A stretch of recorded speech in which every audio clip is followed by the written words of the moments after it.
Evelyn Carter opened the front door and saw another woman sitting in her living room, wrapped in the shawl she had left on the sofa the night before. Daniel, her husband, stood right beside that woman, so calm it looked as if he were the only true owner of this house. There was no screaming, no glass falling and shattering, no explosion of anger, the kind Daniel had probably imagined if this day ever came. There was only Evelyn standing still at the doorway. The late afternoon light of Seattle slipped through the glass window, spreading a pale golden color across the wooden floor. The home that had once felt so familiar to her suddenly felt strange in every small detail. Her high heels had been pushed aside. On the coffee table, a cup of chamomile tea was still steaming. Beside the sofa, a wheelchair had been placed neatly, along with a bag of medicine and a few personal items that did not belong to her. Evelyn looked at everything for a long time, but her eyes did not stop on the wheelchair. She did not judge the woman because of her physical condition, and she had no desire to turn someone else's difficulty into a reason for contempt. What chilled her was not the wheelchair.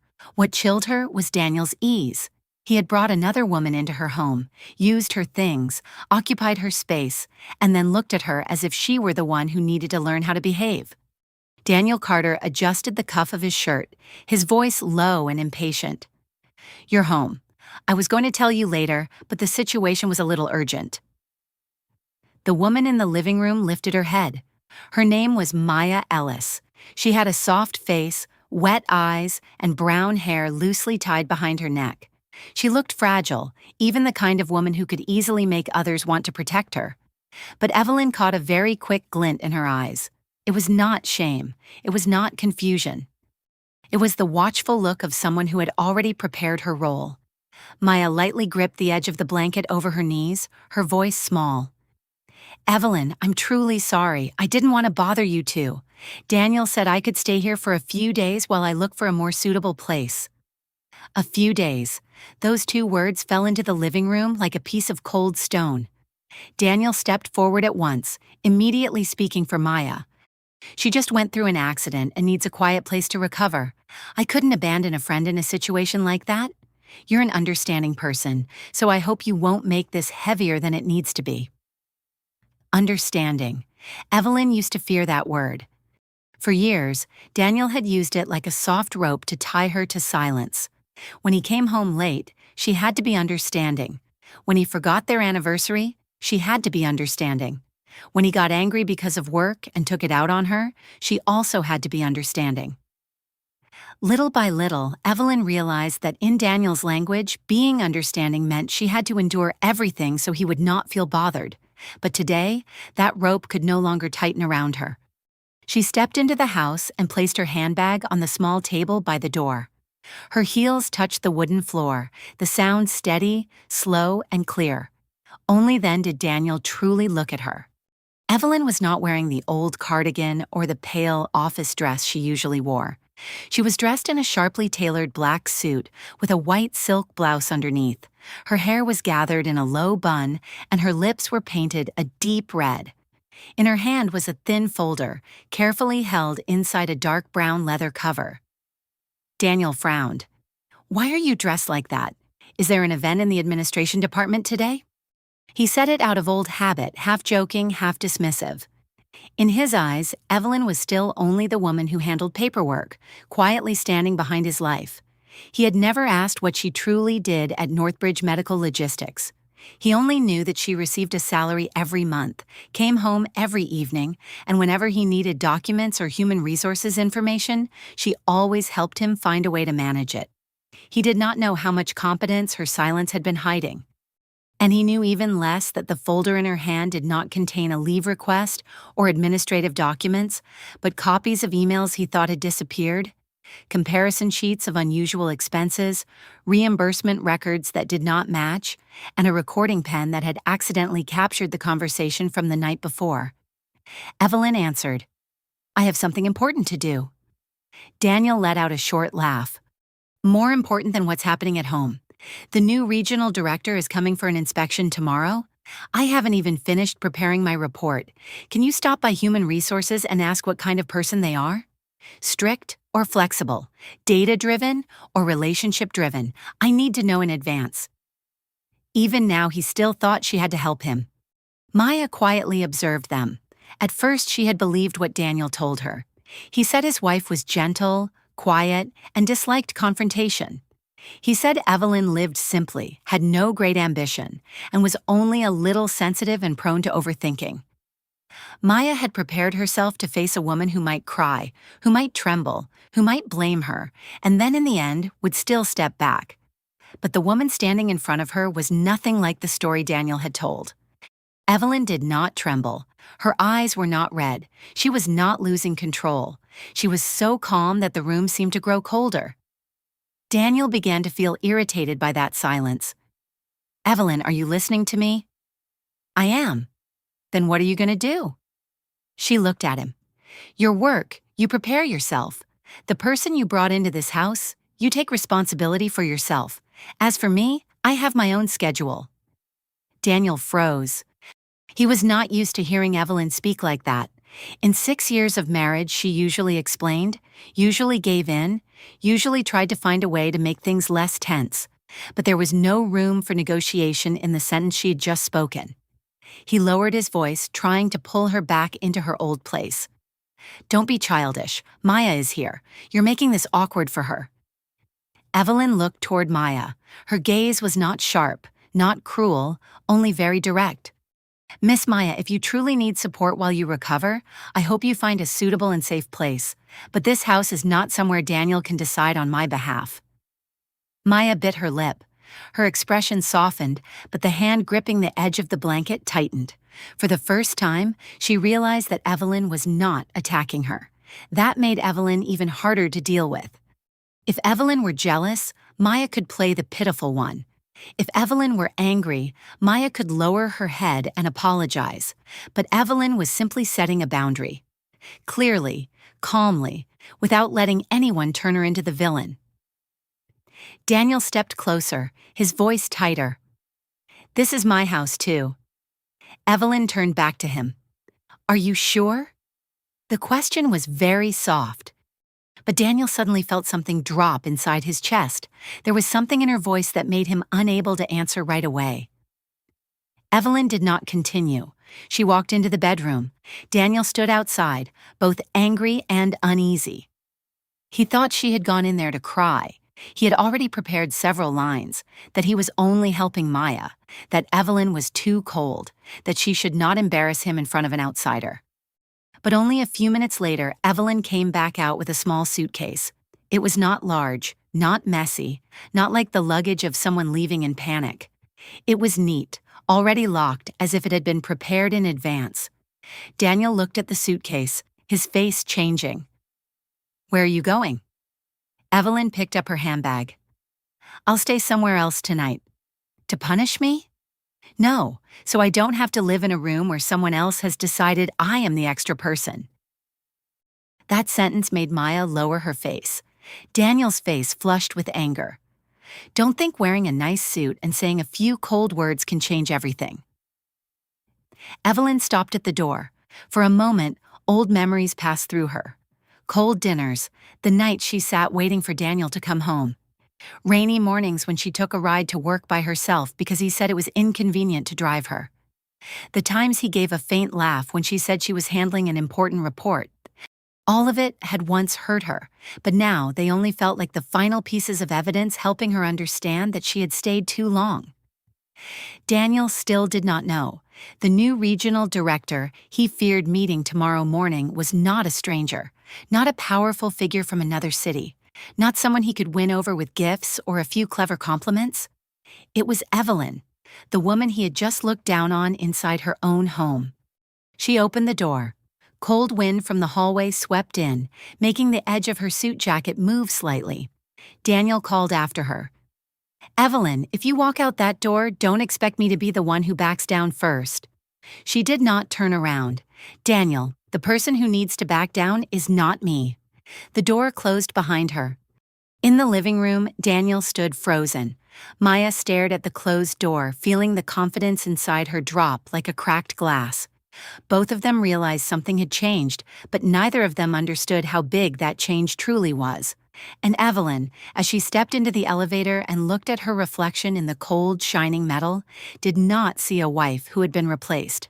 She saw a woman who had finally remembered her own worth. Evelyn Carter stood still inside the gleaming metal elevator, her small suitcase beside her feet, the folder pressed close in her hand.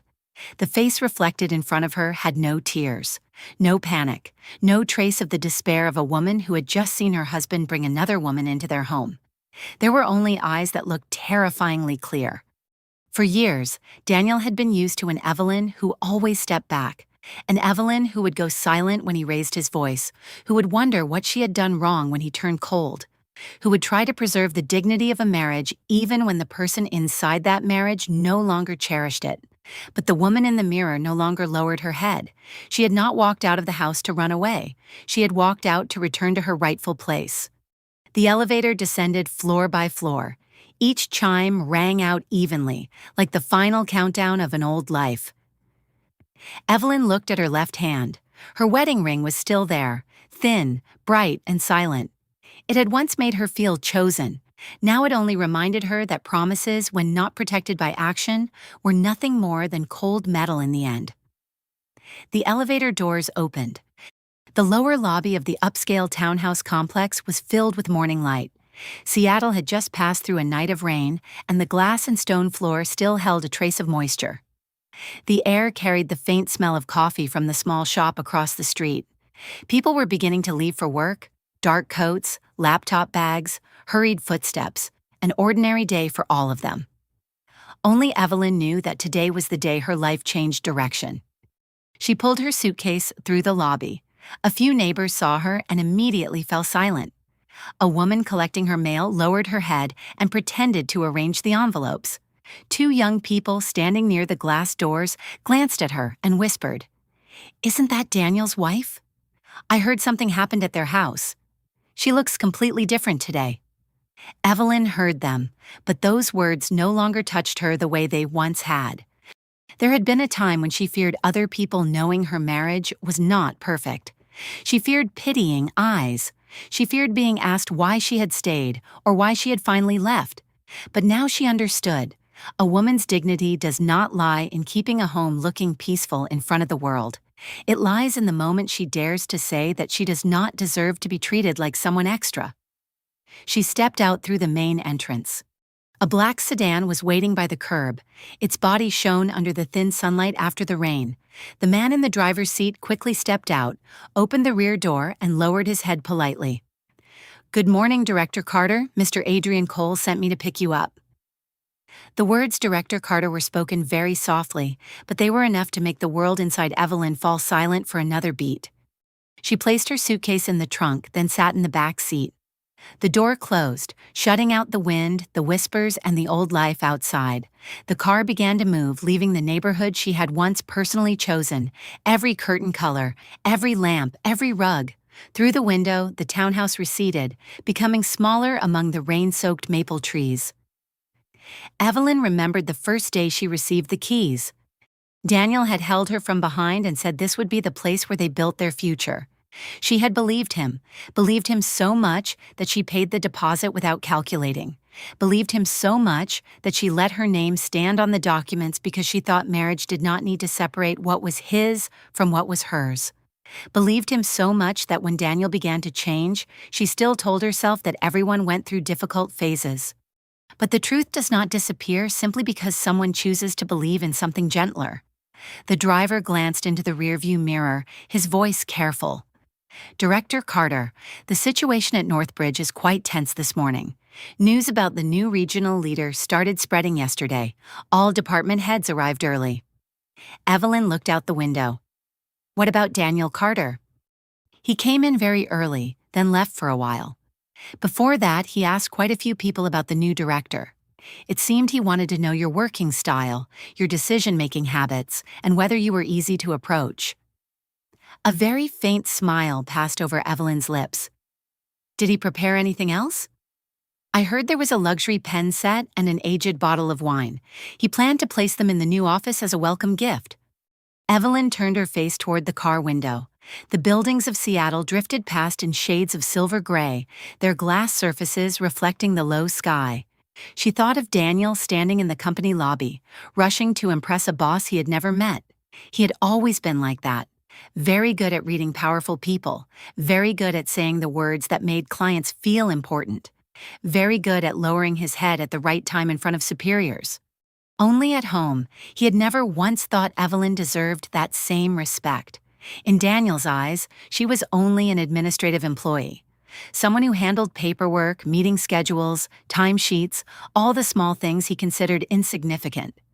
He did not know that those small pieces of paperwork had taught her how to see the hidden order beneath a system, an expense report with the wrong date, an approval email missing a recipient, a vendor appearing too often in reimbursement records, a transportation route whose costs had been inflated with explanations that sounded far too similar. Daniel thought she did not understand big work, but Evelyn understood small cracks, and many small cracks, when connected, could reveal an entire wall rotting from within. Adrienne Cole was the first person to see that in her. 3 months earlier, when Evelyn sent an internal analysis on cost leakage in the Northwest region, she had expected nothing more than for someone to read it. The report was thick, dry, full of numbers and notes, but Adrienne had read all of it. Not only had he read it, he had called her up to the executive floor late one evening. Evelyn still remembered the look in his eyes when he placed the report on the table. "How long did it take you to make this?" she answered. "A few months." "Why didn't you send it sooner?" "Because I wanted to be certain."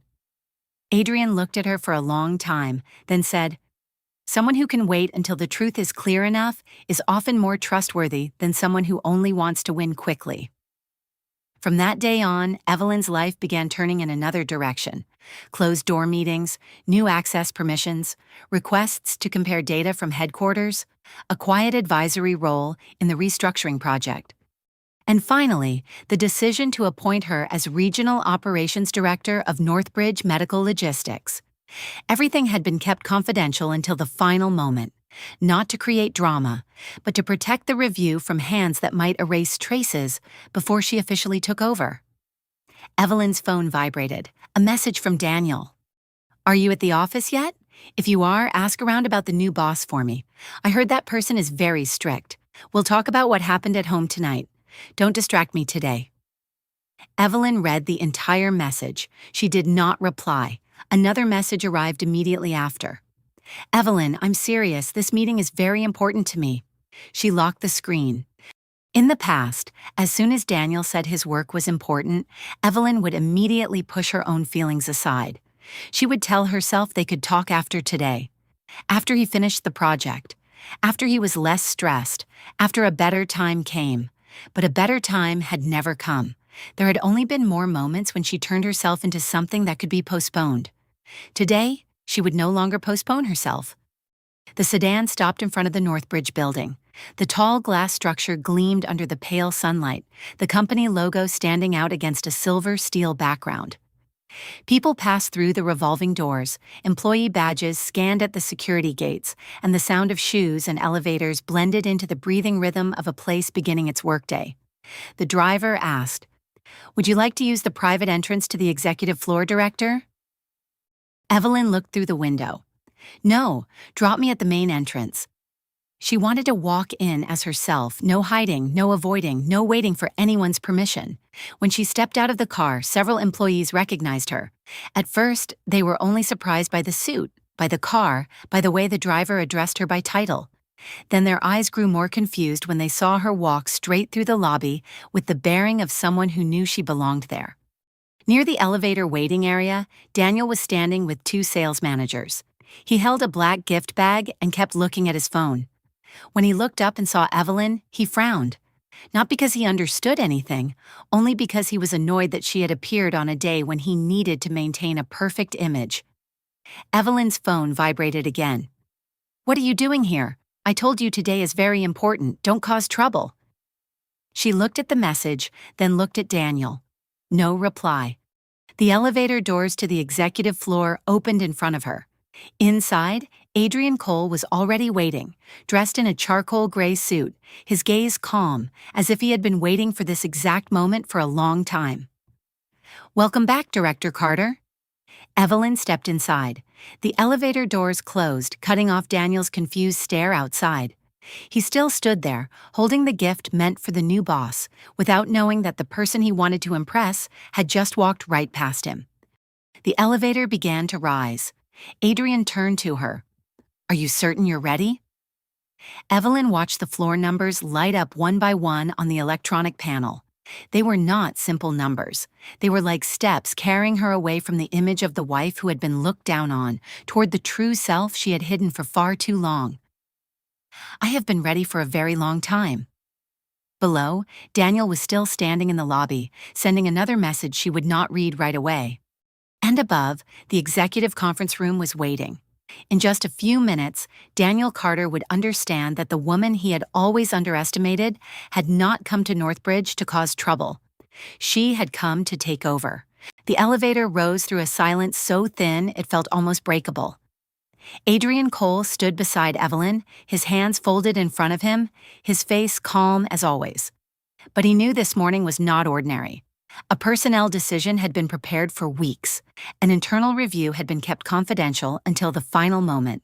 And a woman once regarded by her own colleagues as a quiet administrative employee was about to step into a seat with the power to change the entire rhythm of the Seattle branch. Adrian spoke first. "The conference room is full. Finance, legal, human resources, operations, and all sales managers are present." Evelyn gave a slight nod. "What about Daniel?" "He is there, but according to the assistant's report, he arrived later than the original required time. He seems quite tense." Evelyn watched the floor numbers light up one by one on the electronic panel. Each number felt like another step carrying her away from the living room last night, away from the shawl on Maya's shoulders, away from Daniel's voice when he told her not to make things heavier than they needed to be. She had once felt heavy because she always carried other people's emotions on her back. Today, she only carried files. The elevator stopped at the executive floor. The doors opened. The hallway ahead was bright, wide, and quiet. The stone floor reflected Evelyn's figure in her black suit, the folder held close against her body. In the past, she had come up to this floor a few times to deliver documents. She had always walked quickly, always avoided other people's eyes, always thought she did not belong here. But some places do not belong to people simply because they were born there. They belong to those with enough ability to stand firm when they walk in.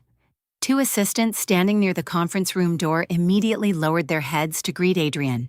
When they recognized Evelyn, they paused for a brief moment. A flash of surprise crossed their eyes. Evelyn saw it, but she did not care. She had grown used to that kind of look, the look of people realizing they had judged someone too early. Adrian stopped in front of the large wooden door. "Would you like me to introduce you first, or would you rather enter with me?" Evelyn looked at the closed door. Behind it came the sound of papers turning, chairs shifting slightly, someone speaking in a low voice, and then falling silent. She pictured Daniel sitting inside, phone in hand, perhaps sending her another message asking for help. Perhaps he still believed that as long as he called her name, everything would return to its old order. She said, "You go in first. I will enter after the announcement." Adrian nodded, then walked inside. Inside the conference room, the air was pulled tight like a stretched wire.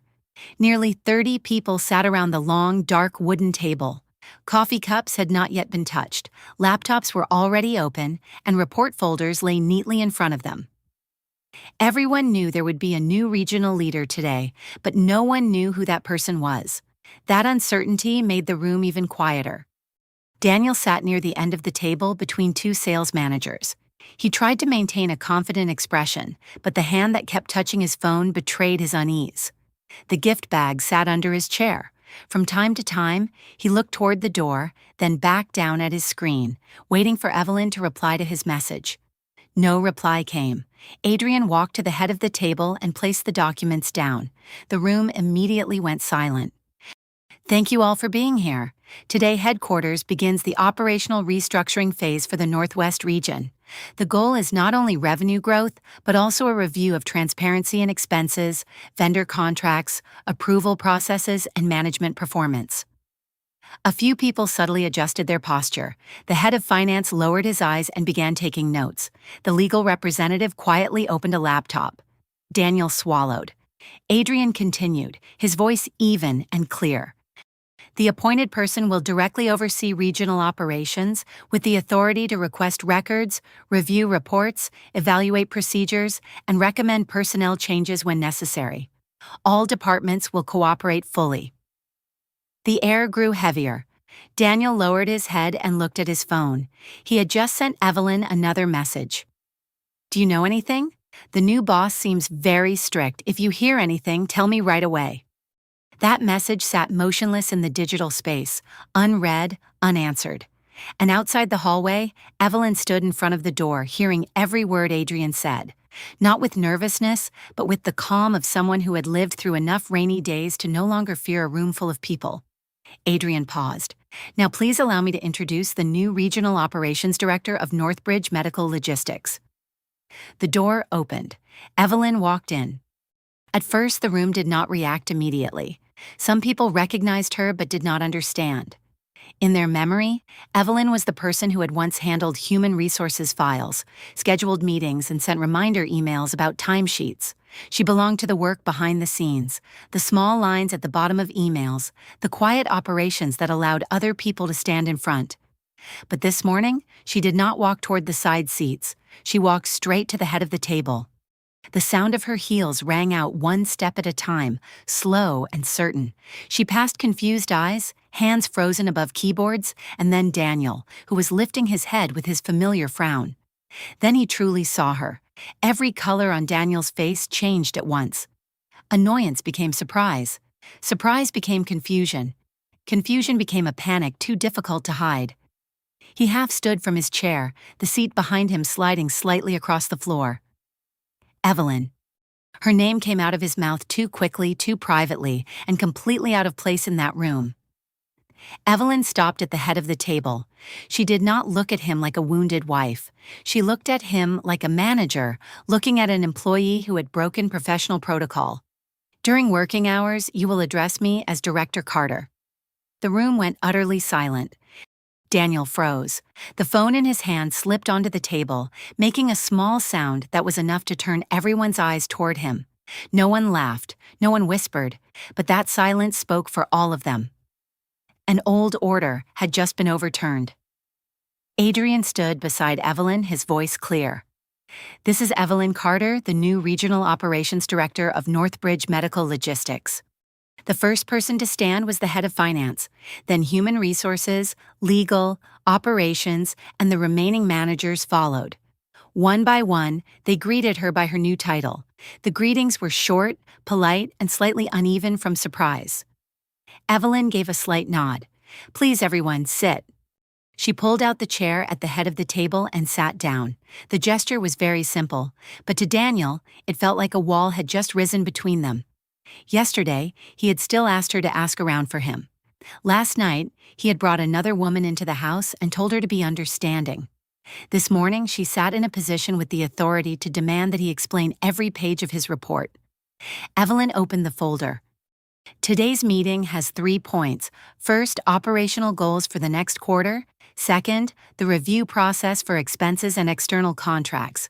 Third, management responsibility for reports showing signs of irregularity. The word irregularity made Daniel's shoulders stiffen. Evelyn turned to the first page. Before we begin, I am noting a basic disciplinary issue. Mr. Daniel Carter, you arrived after the required time for this mandatory meeting. Daniel's lips moved. I had a family matter. Evelyn looked at him. I am not asking you to discuss your personal life in this meeting. I am only recording the matter according to company policy. Human Resources will update this in this month's attendance evaluation. Daniel clenched his hand. I understand. Evelyn did not take her eyes off him. Say it properly. He swallowed down the shame rising in his throat, his voice turning hoarse. I understand, Director Carter. A few people lowered their heads to take notes. The atmosphere was not gleeful, not loud, but it was unmistakably clear. This was not a personal act of retaliation. This was the moment when a person once underestimated forced the entire room to recognize her true ability and position. Evelyn continued.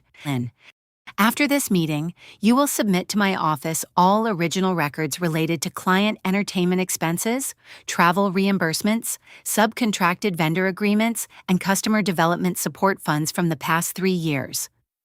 Daniel looked at her, his face paling. All of it? All of it. I need time. You have until 3 p.m. No one said anything, but the room seemed to hold its breath. Daniel understood that 3 p.m. was not only a deadline for submitting files, it was the beginning of something he had avoided for far too long. The numbers he had once thought could blend into the system, the invoices he had once thought no one would read carefully, the funds he had once thought only he and a few others knew about. Evelyn moved on to the main presentation. Her voice was clear, coherent, and free of unnecessary emotion. She spoke about revenue growth, loss control, vendor standardization, approval responsibility, and new reporting procedures. Every point was concise. Every piece of data had a source. Every decision came with a reason. The room gradually changed. At first, they were shocked because she was Evelyn. Then they were silent because she was the director. But by the end of the meeting, they were listening because she truly knew what she was doing. Adrian stood beside her, observing. In his eyes was a quiet satisfaction, not because Daniel was unsettled, but because Evelyn had not allowed her private pain to break the fairness of the workplace. She kept her voice steady. She kept her standards clear. She kept everything within the boundaries of professionalism. That made her stronger than any declaration could have. The meeting ended after nearly an hour. Evelyn closed the folder. From today onward, every report sent to the regional office must include supporting documentation for comparison. Title, seniority, or personal relationships will not replace clear data. I am not looking for mistakes in order to punish anyone. I am looking for the truth in order to fix a system that has a problem. That final sentence made many people look up. It was not harsh, but it carried weight. Daniel lowered his face because he understood better than anyone how far the truth could go. Everyone left the room in order. Daniel was the last to stand. He picked up the gift bag from under his chair, now looking so meaningless it was almost pitiful. He wanted to approach Evelyn, wanted to speak to her privately, wanted to pull her back into the role of his wife so he could use his old methods. But Adrian was still there. The legal representative had not left either. Daniel had no private stage of his own. He could only lower his head and walk out of the room. When the door closed, Evelyn remained seated for a few more seconds. The large room became still, like water after the wind had stopped. She did not feel happy. She did not feel as sad as she had expected either. She only felt as if an old layer of fog inside her had finally dissolved. Adrian said, "You handled that very well." Evelyn looked at the chair where Daniel had just been sitting. "Nothing is over yet." "That's right," Adrian replied. 3 p.m. is when it begins." Evelyn closed the folder, her fingertips resting on the edge of the cover. Then let 3 p.m. arrive exactly when it should. Daniel Carter stepped out of the conference room with the gift bag still in his hand, but the thing he had prepared to make an impression now only looked like something unnecessary. The luxury pen set and the aged bottle of wine quietly bumped against each other inside the paper bag, making a small, dry sound that only made him feel more ashamed. He had thought he would meet a strange new director, shake hands, smile, say a few clever words, and then find a way to protect his position. But the person sitting at the head of the table had been Evelyn, the woman he had once thought would always stand behind him, the woman he had just left behind in that tense house this morning. The woman who had just required him to submit all original records before 3 in the afternoon. The farther Daniel walked toward the sales department's workspace, the longer the hallway seemed to become. Colleagues who passed him greeted him very quietly, then immediately avoided his eyes. No one mentioned the meeting. No one asked anything, but that silence made him more uncomfortable than any gossip could have. It made him feel as if everyone had seen the mask slip from his face. He threw the gift bag onto his desk. The bag tipped sideways, its opening falling apart to reveal the luxurious wrapping paper inside. Daniel stared at it for a few seconds, then turned sharply toward his computer screen. He needed time, but Evelyn had only given him until 3 in the afternoon. Daniel logged into the expense system. The folders appeared one after another like small doors. client entertainment, travel reimbursements, market development support, subcontracted vendors, supplemental contracts. In the past, he had scrolled through them with the confidence of a man who believed that the more complicated a process was, the easier it was to hide traces inside it. Today, every line of text looked like a question waiting to be answered. He tried to open an old report to edit the notes. The system said editing permissions had been locked. He tried to delete a draft from his personal folder. The system required authentication from the regional office. He stared at the notification on the screen, his hands turning cold.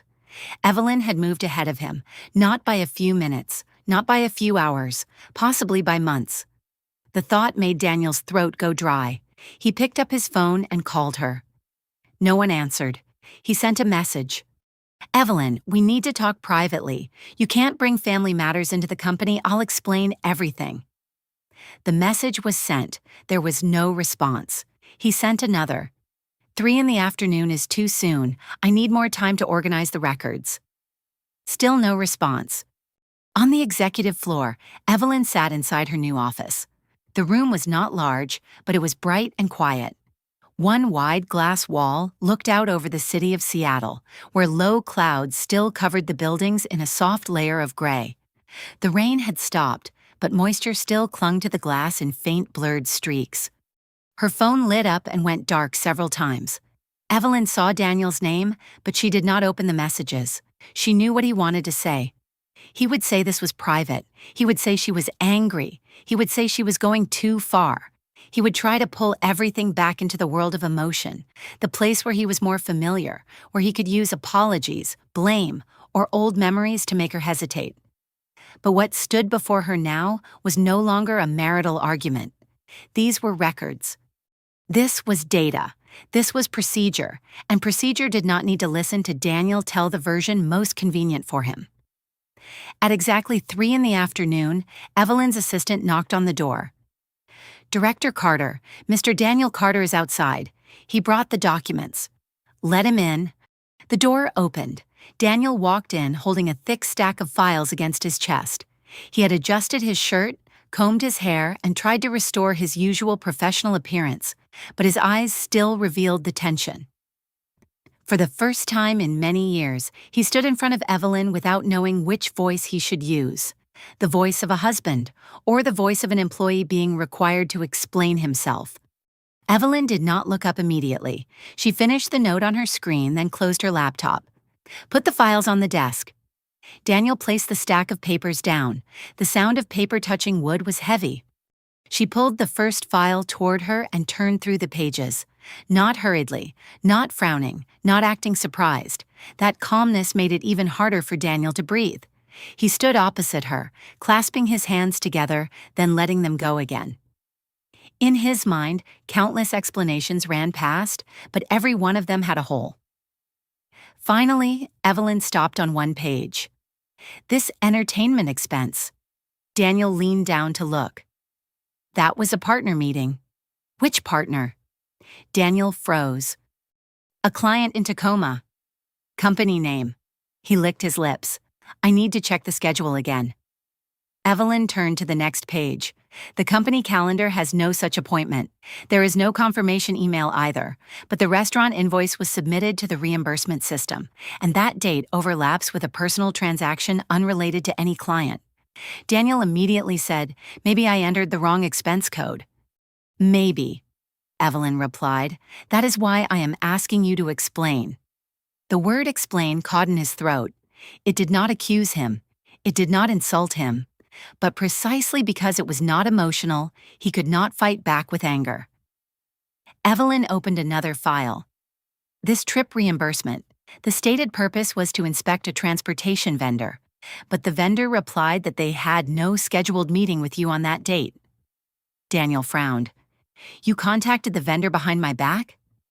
"I contacted a company partner within the scope of an expense review. You should focus on the question." The room fell silent.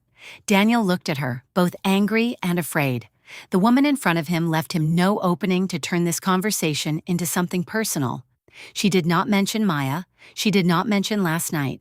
She did not mention the wedding ring on her hand. She only talked about documents, and documents were something Daniel could not make feel sorry for him.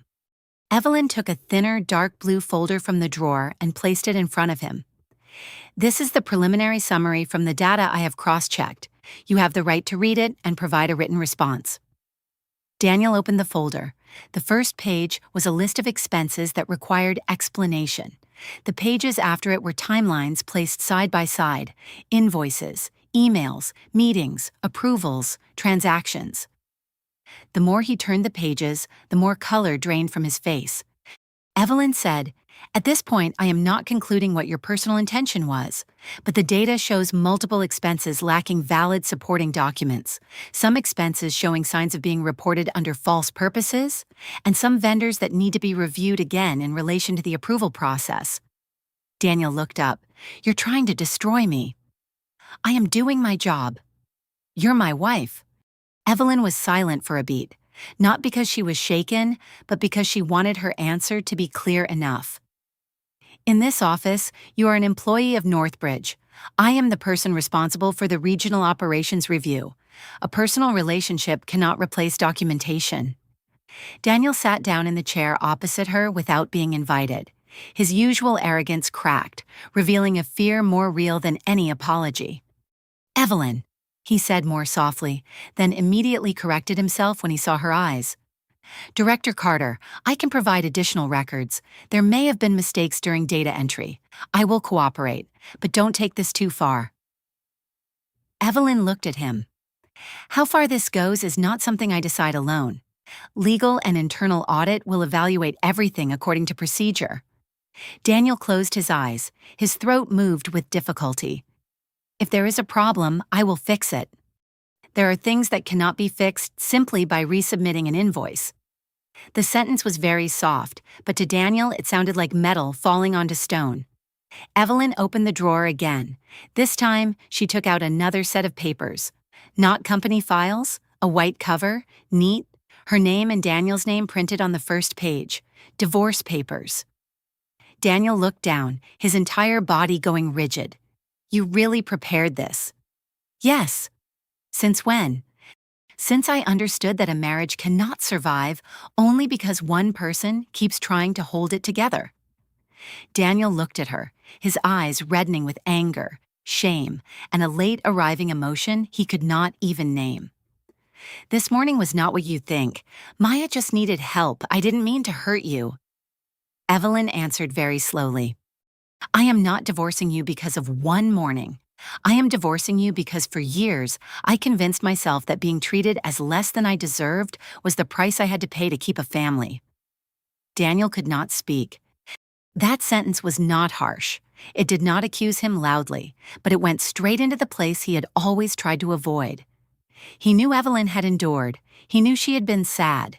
He knew she had asked questions, but he also knew she had stayed, and that staying had made him careless to the point of cruelty. Evelyn pushed the divorce papers toward him. "My attorney will send the official version. You can read it carefully, speak with your own attorney, and respond through the proper process. I am not asking you to sign anything in this office." Daniel looked up, surprised that she was not forcing him at that moment. Evelyn continued. "I do not need a confrontation. I need everything to be clear. The marriage will follow marital law. Company matters will follow company procedure. I will not mix the two to retaliate against you, but I will not mix the two to protect you anymore either." That difference made Daniel fall silent. He had once thought that if Evelyn became strong, she would become cruel, but what stood before him was far more frightening. She was not cruel. She was fair. And fairness was the thing that gave him no privilege at all. He looked down at the divorce papers. "What about the house?" "The house is in my name. The loan and operating costs have all been paid by me. If you have objections, your attorney can speak with mine." "You live there with me." "Yes, but living in a house does not automatically turn it into your property." Daniel clenched his hand. The old anger flashed in his eyes again, the kind he often used when every softer method failed. "You've changed." Evelyn looked at him. "No, I just stopped apologizing for knowing my own worth." That sentence made the room fall completely silent. Daniel stood up. He took the response folder but did not touch the divorce papers. He looked at her for a few more seconds, as if waiting to see a crack in her calmness, but there was none. Finally, he said, "This isn't over." Evelyn did not raise her voice. "I know. That is why we will let the attorneys, legal department, and audit team do their part." Daniel turned and left the room. The door closed behind him, not too hard, but enough to make the white vase on the table tremble slightly. Evelyn sat still for a while. Outside the glass, Seattle was still covered in clouds. She did not feel happy. She did not feel triumphant. She only felt as if a very tired part of herself had finally been set down. She opened her laptop and created a new email to Legal and Internal Audit. The subject line was very short. Request for supplemental review of sales development expense records. She attached the documents, checked every line again, and clicked send. The email to Legal and Internal Audit left Evelyn Carter's inbox with a sound so small, it was almost unnoticeable. But in the silence of the executive floor office, that sound felt like a milestone. A line had just been drawn. From that moment on, the unclear expenses, the documents that needed comparison, and Daniel's evasive answers no longer belonged to the emotional territory of a marriage. They had entered the territory of records, procedure, and responsibility. Evelyn sat still behind her desk. Beyond the glass window, Seattle was covered in a soft gray. Low clouds drifted slowly past, while below, cars continued moving through the intersections, as if nothing in the world had just changed. She placed her hand on the edge of the desk, feeling the cold wood beneath her fingertips. She knew Daniel would not stay silent. He had never been the kind of person who could stand in front of the truth for too long. In their marriage, every time Evelyn asked a question, Daniel always found a way to shift the direction. If she asked why he came home late, he said she was suspicious.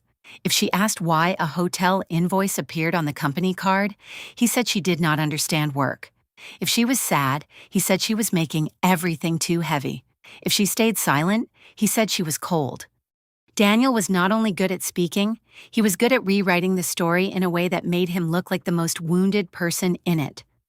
And exactly as Evelyn expected, her phone began vibrating again and again as the workday neared its end. A notification from the company's internal channel, then another notification. Then many more notifications followed, one after another, across the screen. Daniel Carter's name appeared at the top of a long post. Evelyn looked at it for a few seconds before opening it.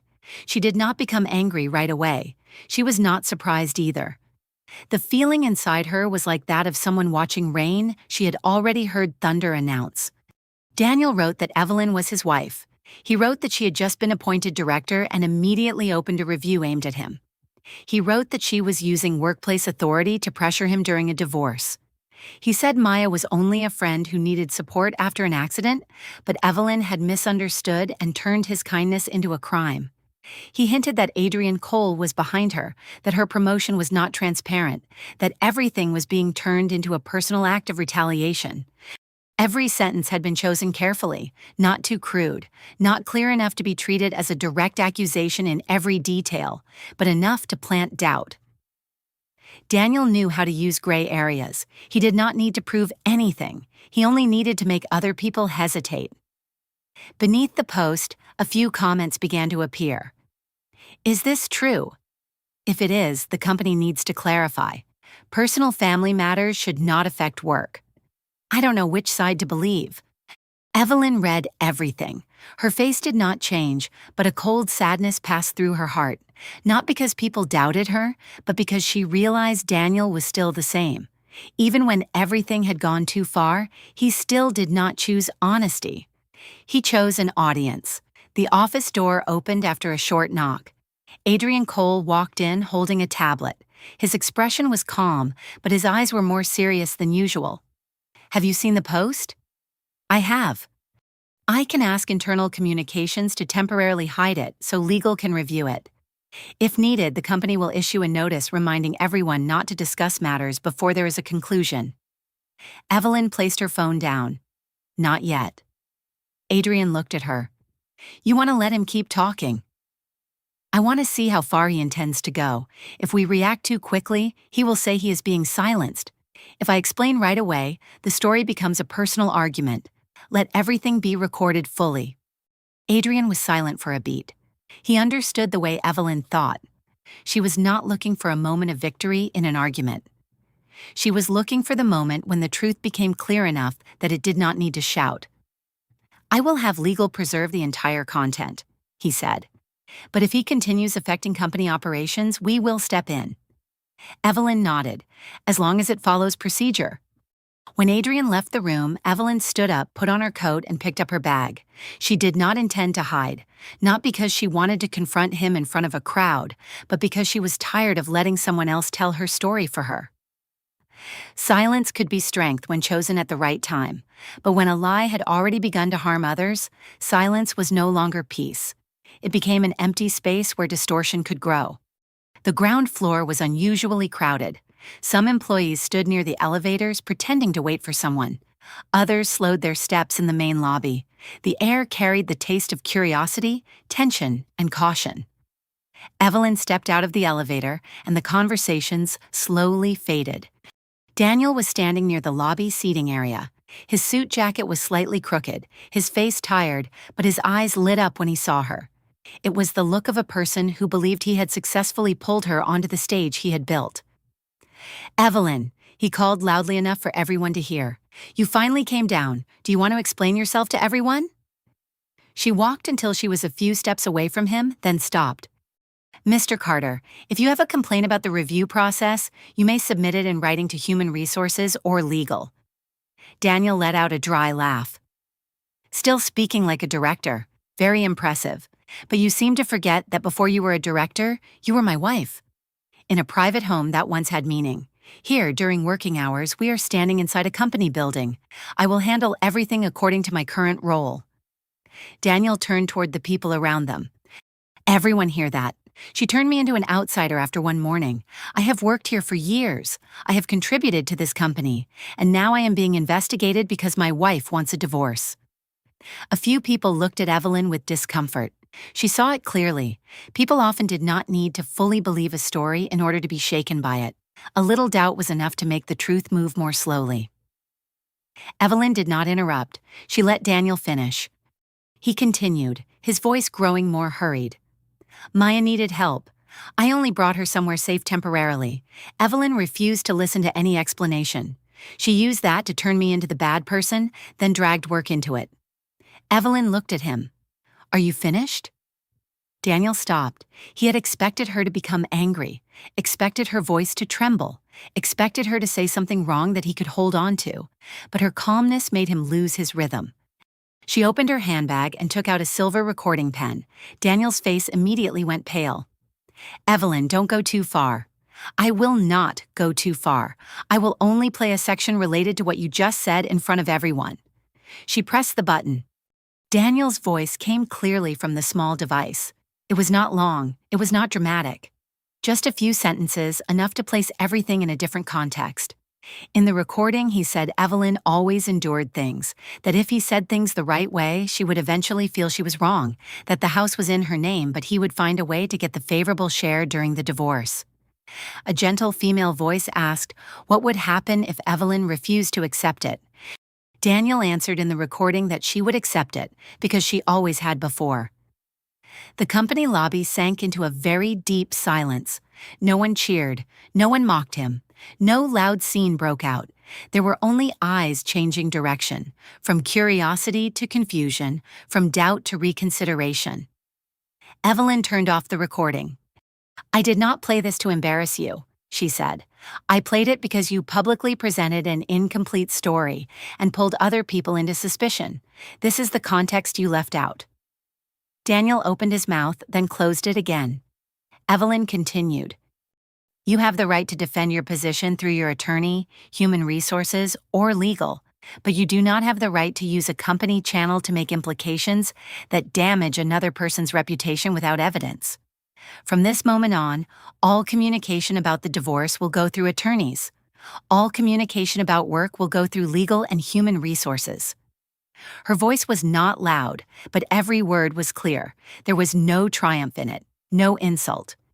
That was exactly what made her stand so much firmer than Daniel. Daniel gritted his teeth. "You really want to push me into a corner?" "No, I only stopped standing between you and the consequences of your choices." That sentence silenced him. Evelyn turned to the head of human resources, who was standing nearby. "Please preserve the lobby incident, the internal post, and the related recording. All next steps must follow procedure. No personal comments, no circulation beyond necessary scope." "Yes, Director." She looked around the lobby. The employees standing there immediately understood that this story was no longer something for them to keep discussing as gossip. It had become an official matter that needed to be handled carefully. Evelyn turned and walked toward the main entrance. The crowd automatically parted, not out of fear, but because a respectful distance had just been restored. Behind her, Daniel called more softly than before. "Evelyn!" She stopped but did not turn around. For 1 second, both of them remembered the old kitchen, the rainy days, the times she had softened simply because he called her name in a tired voice. But her name was no longer a rope he could use to pull her back. She said, "Director Carter, if we are inside the company." Then she continued walking. Beyond the glass doors, the Seattle sky opened with a thin streak of light behind the clouds. Evelyn took a slow breath. She knew Daniel was not finished. He would still try to find another way, because people used to living inside justification often fear the day when only the truth remains. But today, at least, the story was no longer being written only by him. And when a woman who had once stayed silent began telling her own truth with evidence, the old silence would never return the same way again. Evelyn Carter understood that as she stepped out of the Northbridge building, leaving behind the grand lobby that had just settled after her confrontation with Daniel. There was no applause, no loud feeling of victory. Only a heavy, deep silence like water after a stone has sunk to the bottom. Seattle was colder in the late afternoon. The wind carried moisture from streets that had only just dried after the rain. Evelyn stood beneath the glass awning, watching cars pass in front of her. In her hand was her handbag. Inside it were the house documents, copies of payments, and a few personal papers she had prepared in advance. She did not want to return to the townhouse tonight, but some boundaries, if she did not set them down herself, others would continue stepping across them as if it were their right. The driver opened the car door for her. Evelyn got in and leaned back against the cold leather seat. The city drifted past outside the window, streetlights beginning to glow in blurred streaks of yellow. She closed her eyes for a moment, but Daniel's image in the company lobby kept returning to her mind. He had not apologized for hurting her. He was only angry because she no longer allowed herself to be hurt in silence. That was the difference that frightened a man like Daniel. When the car turned into the townhouse neighborhood, Evelyn heard the voices before she saw the people. It was not loud noise, just many voices overlapping, whispering, asking, guessing. In front of her house, a group of neighbors stood scattered under the yellow lights. In the middle was Daniel. Beside him was Maya Ellis, sitting in the wheelchair, a thin blanket across her legs, both hands resting neatly on her knees. Evelyn stopped at the edge of the darkness, not stepping out right away. Daniel was speaking to everyone in a carefully calculated, tired voice. "I never wanted our family matter to become like this. I was only helping a friend who is recovering from an accident. Maya had no suitable place to stay temporarily, and I thought this house was spacious enough, but Evelyn saw it as some unforgivable insult." A female neighbor sighed. "Husband and wife matters should be discussed privately. Bringing it out in front of everyone like this is really uncomfortable." Daniel immediately seized that sentence. I wanted to talk privately too, but she refused to listen. Today she used her position at the company to pressure me, and now she wants me out of the house immediately. Maya lowered her head. Her voice was light, very soft, but no longer as overly fragile as it had been that morning. Perhaps after everything that had happened, she had also begun to grow more cautious. "Well, please don't blame Evelyn. Maybe my being here made her uncomfortable. I truly only needed a quiet place for a few days." Evelyn looked at Maya a little longer. She did not want to turn Maya's mobility condition into the center of any accusation. Maya might truly be recovering. Maya might truly need support. But that did not give Daniel the right to bring her into Evelyn's house without permission, then use other people's sympathy to make Evelyn look unreasonable. Not every hardship is a ticket to cross someone else's boundaries. Evelyn stepped out of the darkness. The whispers faded in layers. A few people recognized her first, then the others turned around. Daniel saw her and immediately stood straighter, as if the missing character in his final performance had finally appeared. "Evelyn," he said loudly enough, "you're back. Good. Tell everyone. This is my house too, isn't it?" Evelyn stopped a few steps away from him. The porch light fell across the shoulder of her suit jacket, making her face look even calmer, almost unreadable. "This is my house, Daniel." One very short sentence, but it made the entire crowd fall silent. Daniel froze, then let out a dry laugh. "Are you playing with words now? I'm your husband. I've lived here for years. I have rights here." Evelyn opened her handbag and took out a document envelope. "I will not argue with emotions. I will speak with papers." She pulled out a copy of the ownership certificate and held it up just enough for Daniel to see. She did not shove it in his face. She did not humiliate him. She simply placed the truth where everyone could hear it clearly. "The sole owner is Evelyn Carter. The mortgage was paid from my account. Management fees, insurance, utilities, repairs, and renovations all have records from my account. If you have questions about residency rights or property, your attorney can speak with mine." Daniel's face changed color. "That's impossible. I lived here too. I contributed too." Evelyn looked at him. "Living in a house does not mean you have the right to bring someone else in to stay without the owner's consent." An older neighbor coughed softly. His eyes moved from Evelyn to Daniel. The whispers began to shift direction, no longer as certain as before. The sympathy Daniel had gathered had met a very clear wall of documents. Maya looked at Daniel. This time, the softness on her face did not hold completely. "You said this house was yours." Daniel turned to her. "I said it was the house I lived in." "No," Maya answered quietly. "You said you had the right to decide." That sentence was not loud, but it was enough for the people nearby to hear. Daniel stiffened. Evelyn did not need to add anything. Some of the strongest truths do not come from the mouth of the person who was hurt, but from the very person who once believed the lie. Daniel lowered his voice, trying to pull the situation back into privacy. "Evelyn, do you really have to embarrass me in front of the neighbors?" She looked at him. There was no triumph in her eyes.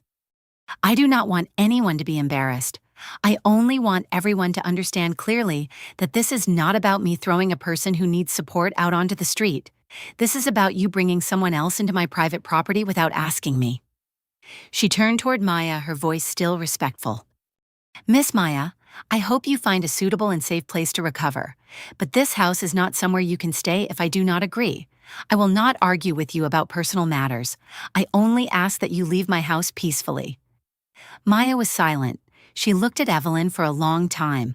Perhaps she had prepared herself for tears, accusations, or an argument. But Evelyn did not give her any of that. Evelyn gave her a boundary so clear that it could not be interpreted as cruelty. Daniel clenched his hand. "What about me?" "You can take the personal items you need tonight. After that, everything else will be handled by attorneys. I do not want to argue here, and I do not want to involve the neighbors in private matters any further." He gave a harsh laugh. "You really are cold." Evelyn answered softly. "No, I am just calmer than before." That sentence caught Daniel in the throat, because he knew she had not always been calm. She had cried, she had asked questions, she had waited for him to come home so they could talk. She had tried to fix everything with tenderness, but he was the one who taught her that sometimes, if the heart wanted to survive, it had to learn when to close the door. Evelyn walked past him and opened the door into the house. Inside, the living room still held traces that made a dull ache move through her. The shawl had been folded on the sofa. Maya's teacup was in the sink. A small bag sat beside the chair. Nothing was chaotic, but it was precisely that neatness that made Evelyn see how carefully Daniel had prepared for this. He had not brought Maya here because of one rushed moment. He had believed Evelyn would accept it if everything was placed down naturally enough. She walked into the small study and took her passport, a jewelry box from her mother, several copies of personal documents, and a backup hard drive. Every item she placed into her bag felt like a piece of herself being recovered. She did not take the wedding photos, not tonight. Some things needed to be taken down when the heart was calm enough, not when the air was still filled with other people's voices. Outside in the yard, Daniel and Maya's voices began to lower. It was no longer a performance in front of a crowd. It was a tense conversation between two people who had just realized they did not truly understand each other as well as they had thought. Maya asked him about the house. Daniel answered in circles. The silence that followed said more than any explanation. When Evelyn came back out, the crowd had thinned. A few neighbors nodded to her, not with pity like before, but with a quiet kind of apology for having believed an incomplete story too quickly. Daniel stood near the gate, looking tired and confused. Maya turned her face toward the road, not looking at him. The yellow light covered them in a pale color, making them both look like people who had just stepped out of a dream they had built themselves. Evelyn pulled her bag past Daniel. He spoke very quietly. "You used to love me." She stopped for a beat. "Yes." Daniel lifted his eyes, and a late spark of hope appeared in them, but Evelyn continued. "But I never promised to love you by giving up the respect I owe myself." That spark of hope went out. She stepped into the car. The door closed, softly but decisively. As the car drove away, the townhouse receded in the rearview mirror. Daniel became smaller. Maya became smaller. The yard lights became smaller. Evelyn leaned her head against the seat and breathed out very slowly. She did not feel as empty as she thought she would. She felt that the house behind her was no longer the place that held her heart.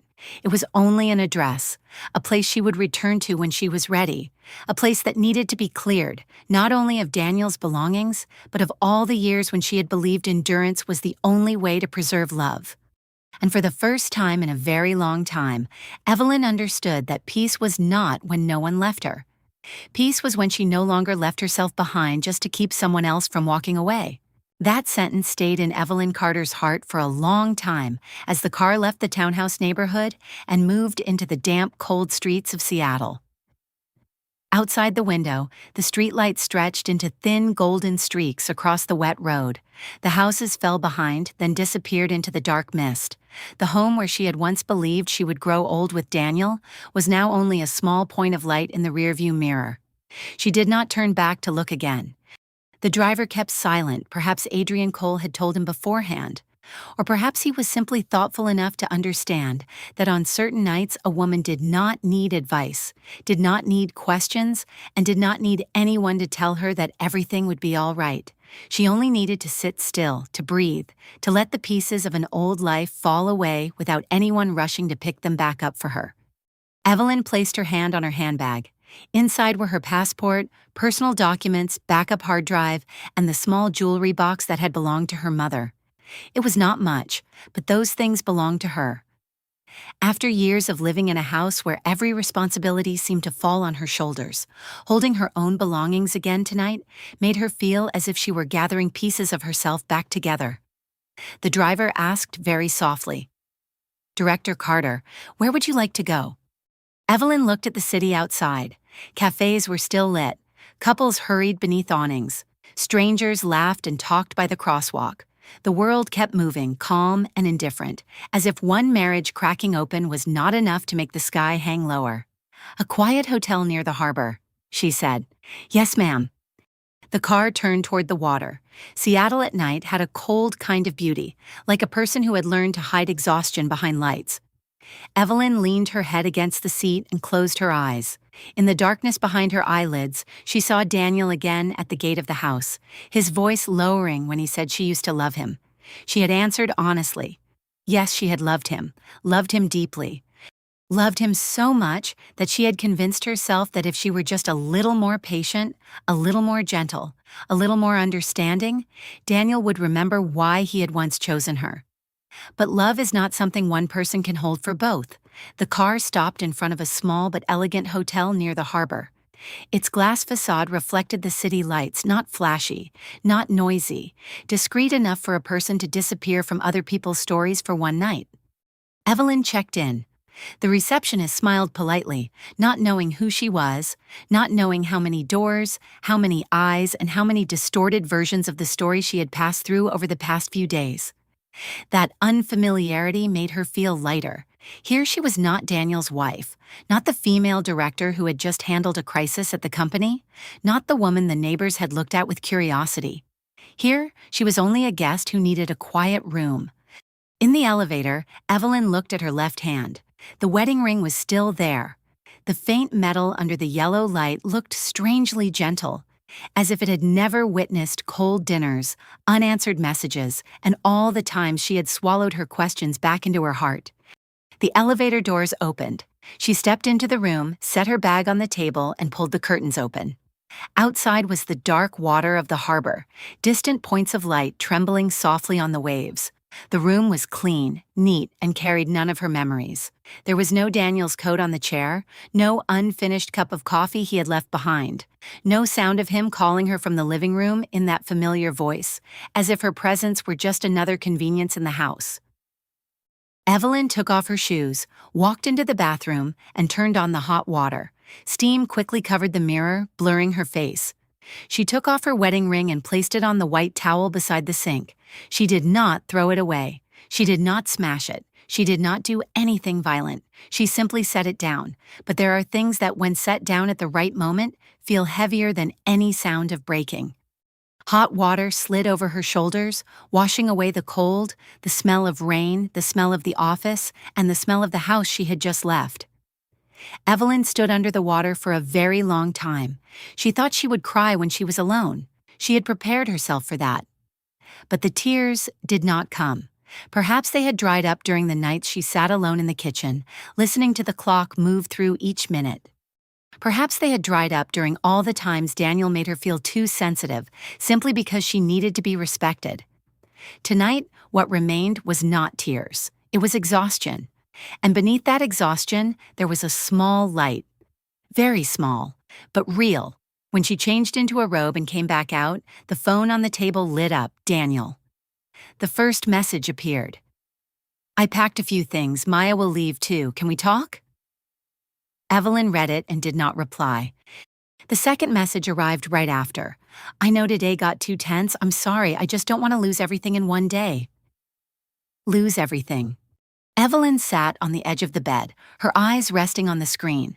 Daniel always talked about what he had lost at the moment he began to face responsibility. He did not talk about what she had lost before that. He did not talk about the years she had traded outward peace for moments of doubting herself.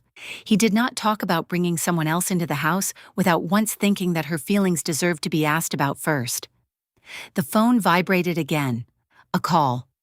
Evelyn looked at Daniel's name for a long time. She could have turned it off, but a part of her knew that to truly move forward, she needed to hear him one more time, not to hope, but to be certain that his voice could no longer pull her back. She answered. The other end was silent for a few seconds. "Evelyn," Daniel said, his voice rougher than usual. "What do you need?" "Where are you?" "Somewhere quiet. Can I come?" "No." The answer was so short that Daniel seemed to choke on it. In the past, if he had asked in that tired voice, Evelyn would have hesitated. She would have thought he was hurting. She would have told herself that, after all, they were still husband and wife. But tonight, her compassion no longer opened the door to the old repetition. Daniel inhaled slowly. "I told Maya to leave. I'll find somewhere else for her. I know I handled it wrong, but can you not turn everything into something we can never come back from?" Evelyn looked at the ring on the white towel. "I am not the one making everything impossible to return from, Daniel. We had already gone too far before today. I don't want a divorce. But you lived as if this marriage could always be placed behind everything else." The other end fell silent. Daniel sat in a temporary rental room, beside bags packed in a hurry, realizing for the first time that Evelyn's absence was not only the absence of someone who cooked, someone who reminded him of schedules, someone who kept the house together. It was the absence of someone standing between him and the emptiness he had created himself. His voice lowered. "Do you really not love me anymore?" Evelyn closed her eyes. The question touched a place that had once been very soft, but that place had now been wrapped in truth. "I did not stop loving you today. I lost that love little by little. Every time you dismissed my feelings, every time you told me I was making too much of things, every time you made me feel I had to become smaller so the house could stay peaceful." Daniel exhaled shakily. "I was wrong. Maybe. That's all?" Evelyn opened her eyes. Outside the window, the lights on the water trembled faintly. "An apology is a good place to begin if it arrives before the other person is exhausted. But for me, it came too late." Daniel was silent for a long time. When he spoke again, his voice was no longer as soft as before. It was not exactly angry, but there was helplessness turning into defense. "What about Adrian Cole? Do you really see him only as your superior?" Evelyn was not surprised. Daniel always did that. When he could not hold her with regret, he would try to hold her with suspicion. "That is no longer a question you have the right to ask." "I'm still your husband." "On paper, temporarily, yes, but your right to enter my private life ended when you stopped respecting my boundaries." Daniel did not answer immediately. She could hear his heavy breathing on the other end. "This isn't over," he finally said, his voice colder. "I won't let myself become the only person wrong in this story." Evelyn looked into the night beyond the glass window. Then let the truth do its part. Then she ended the call. The room returned to silence, but this time, the silence did not frighten her. The phone lit up again. It was Adrian. She answered. His voice was low and unhurried. "Are you all right?" "I'm all right." "Daniel called?" "Yes." "Do you need any support?" Evelyn looked at the wedding ring lying on the white towel, then looked out at the distant water. "No, tonight I need to stay with this silence by myself." Adrian was silent for a beat, then said, "Then rest, tomorrow still has a lot waiting." "I know." After the call, Evelyn turned off the lights, leaving only the dim glow of the city slipping through the curtains. She lay down on the bed. For the first time in many years, there was no one beside her, making her wonder whether she was worthy of being loved. Outside the window, the rain began to fall softly again. Evelyn closed her eyes. That night, she did not sleep like a woman who had just lost a marriage. She slept like someone who had finally stopped losing herself. The next morning, Evelyn Carter woke before the city had time to grow noisy. Outside the hotel window, Seattle was covered in a thin layer of mist, and the dark harbor water lay flat like a sheet of glass no one had touched. The rain from the night before had stopped, leaving only a few drops clinging to the window pane, slowly sliding down like the last old things leaving her life. Evelyn lay still for a few seconds, listening to the silence in the room. There was no sound of Daniel opening a closet, no sound of him calling her from the living room. No feeling that she had to guess whether his morning would begin with a gentle sentence or an irritated one. The room was unfamiliar, but strangely, it made her feel safe. She sat up and looked at the wedding ring lying inside the small zip pouch on the table. Last night, she had taken it off without crying. That made her understand something. Some wounds no longer bleed, not because they were never deep, but because they had been ignored for so long that the body had learned to close them on its own. Evelyn showered quickly, put on a dark navy suit, tied her hair in a low bun, and chose a softer lipstick than the day before. Today she did not need the sharpness of a blade. Today she needed steadiness, because she knew Daniel was not finished. A person used to rewriting the truth would not stop just because of one recording or a set of house documents. When he could no longer pull her back into the old room, he would look for a larger stage. And exactly as expected, the moment she stepped into the hotel lobby, her phone lit up. A message from her assistant. "Director Carter, there is a situation developing in front of the Northbridge building. Mr. Daniel Carter is at the main entrance with several relatives. They are demanding to see you and drawing attention from employees." Evelyn finished reading, her expression unchanged. A second message arrived immediately after. "Security has asked them not to block the entrance area. They have not fully cooperated. Some employees have stopped to watch." Adrian's driver was already waiting outside. When Evelyn got into the car, he looked through the rearview mirror. "Is something wrong, ma'am?" Evelyn locked her phone screen. "Something that needs to be handled properly." The car left the hotel and joined the morning traffic. The city was beginning to wake with distant horns, tires rolling across damp roads, and people hurrying through street corners on their way to work. Evelyn looked through the window, her heart so calm that even she found it unfamiliar. In the past, one angry message from Daniel would have been enough to unsettle her for the entire morning. Today, he could stand in front of an entire building, bring his relatives, build another version of the story, and she no longer felt she had to run there to put out his anger. She only needed to arrive and restore order. The car stopped a short distance from the Northbridge building. From afar, Evelyn could already see the group of people in front of the main entrance. Daniel stood in the middle, wearing a dark coat, his face tired but his eyes tense with determination.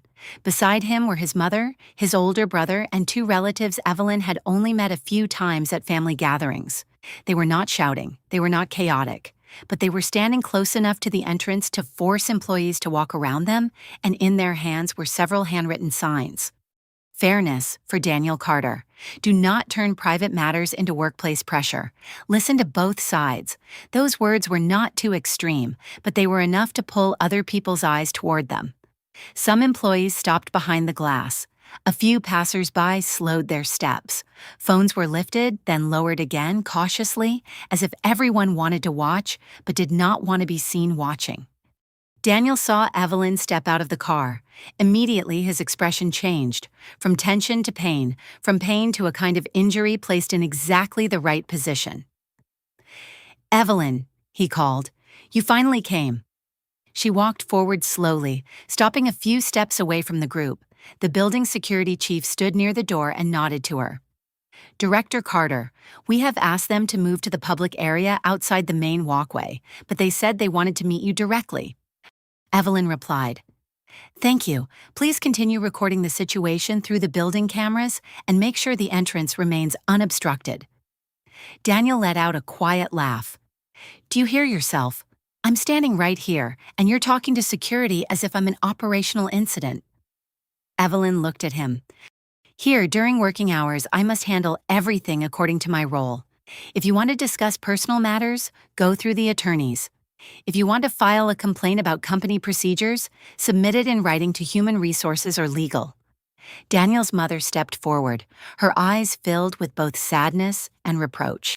"Evelyn, I don't understand your company matters, but you and Daniel have been husband and wife for years. What is there that you cannot sit down and talk about? Why let things become like this?" In the past, Evelyn might have softened at that voice. She had once wanted Daniel's family to accept her. She had cooked during holidays. She had stayed silent when reminded that a woman should know how to yield while her husband was building his career. But this morning she was no longer seeking that approval. She spoke gently. "Ma'am, the marriage matter is being handled separately, but all of you standing in front of the company entrance is another issue. I hope you will move to an area that does not affect employees and visitors entering and leaving the building." Daniel's older brother frowned. "You just got promoted and now you're using that tone to order the whole family around?" Evelyn turned to him. "I am speaking as the person responsible for operational order in this building during working hours. I do not want this situation to affect anyone who is not involved." Daniel immediately seized on that sentence. "Not involved? You made the whole company know about us, and now you say they're not involved. I was placed under review right after you got promoted. I was made to look guilty before any conclusion was reached. Do you think that's fair?" A few employees behind the glass looked at one another. Evelyn clearly saw the uncertainty in their eyes. Daniel was very good at choosing the point of contact. He did not need to lie completely. He only needed to mix truth with his own emotions, then remove the most important part. Evelyn kept her voice even. "The review did not begin because of the marriage. It began because expense data contained items that needed to be checked. You have the right to provide additional documents and submit a written response. No one will draw a conclusion before the process is complete." Daniel stared at her. "But you made people suspect me." "No, Daniel. The records made people check. The way you reacted made people pay attention." That sentence fell very softly, but it made Daniel freeze. His mother pulled at his arm, her voice lower. "Daniel, maybe we should go inside and talk privately."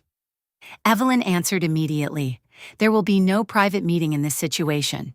If Mr. Carter needs to work with the company, Human Resources will arrange an official meeting with the appropriate representatives present. I will not speak privately outside procedure." Daniel's face reddened. "Are you afraid to talk to me alone?" Evelyn looked at him. Her gaze was not cold, and it was not angry. It was only clear. "I am not afraid. I am simply not going back to the old way." The old way. Those two words silenced Daniel for a moment. The old way was private conversations where he raised his voice and she lowered hers. He blamed and she explained. He was tired and she gave in. He was wrong and she found a way to help both of them save face. Today, she refused the very stage he was used to winning on. The security chief stepped closer. "Mr. Carter, we are asking you and your family to move away from the main entrance area. If you would like to stand in the public area outside the building boundary, we can guide you there. But you cannot obstruct employees and visitors entering and leaving." Daniel's older brother wanted to respond, but his mother had already pulled him back. She was starting to worry. The situation no longer looked like a family plea. It was being recorded by cameras, by witnesses, and by building procedure. No one had been insulted. No one had been threatened. That made it even harder for them to keep standing there as if they were being treated unfairly. Daniel looked around. The small crowd was shrinking. The people who had been curious at first were beginning to understand that this was not an argument scene for entertainment. It was a workplace situation that needed to be handled in an orderly way. Once the crowd effect faded, Daniel's confidence cracked. He lowered his voice, just enough for Evelyn to hear. "Do you really want me to lose everything?" Evelyn answered just as quietly. "I want you to stop making other people take responsibility for your choices." That made him look at her as if he had just heard a foreign language. Perhaps only now did Daniel begin to understand that she was no longer trying to hurt him. She was simply no longer shielding him. And for a person who had lived for too long beneath the shield of forgiveness, the disappearance of that shield could feel as frightening as an attack. Daniel's mother pulled him back. "Let's go. Don't make this harder." Daniel still looked at Evelyn. In his eyes were anger, shame, and a fear he did not want to name. "This isn't over," he said. Evelyn did not answer with defiance. She only said, "Then let it be handled properly." The group slowly moved away from the entrance. The security team guided them out of the main lobby area, keeping everything calm and quiet. A few employees returned to their desks. Passers-by continued walking. The revolving doors resumed their normal rhythm. The sound of employee badges scanning through the security gate rang out evenly, like the breathing of a company that had just been restored. Evelyn stood in front of the door for one more second and inhaled slowly. She felt tired. Not tired because she was weak, but because staying calm was also a kind of strength. But beneath that exhaustion, she did not waver. She turned back into the lobby. The employees nearby automatically stepped aside. No one praised her. No one applauded, but their eyes had changed, more cautious, more respectful. Perhaps they did not know the full story, but they had seen one thing clearly. Evelyn Carter was not using her position to retaliate. She was using it to protect boundaries, maintain procedure, and keep another person's emotions from turning the workplace into a private stage. The elevator opened. Evelyn stepped inside alone. When the doors closed, the metal mirror reflected her face. There was a little tiredness beneath her eyes, a little tightness along her jaw, but her eyes were still bright. Yesterday, Daniel tried to turn her into the cold wife. This morning, he tried to turn her into the unfair boss. But the more he tried to tell the story his way, the more he revealed something Evelyn had understood for a very long time. A person used to relying on excuses will always fear places where records, witnesses, and the truth are fully documented. The elevator rose. The floor numbers lit up one by one. Evelyn watched them, feeling as if each floor was another step farther away from the old version of herself. When the doors opened on the executive floor, she knew the day was not over yet, because Daniel was only the visible surface of a much larger story. And the numbers waiting on her desk would soon prove that the truth did not only lie inside a broken marriage, but also inside the entire system she had just begun to touch. When the elevator doors opened on the executive floor, Evelyn Carter stepped out with the feeling that she had just left a noisy gust of wind and entered air that was colder, sharper. Below, Daniel had just left the main entrance of Northbridge with his family, carrying the signs that were no longer strong enough to hold the crowd's attention. Above, the executive hallway remained bright white, quiet and orderly, as if everything was exactly where it belonged. But Evelyn knew that silence was only a shell. On her desk, the numbers were waiting. Numbers did not know heartbreak. They did not know sympathy. They did not know how to tell a story in anyone's favor.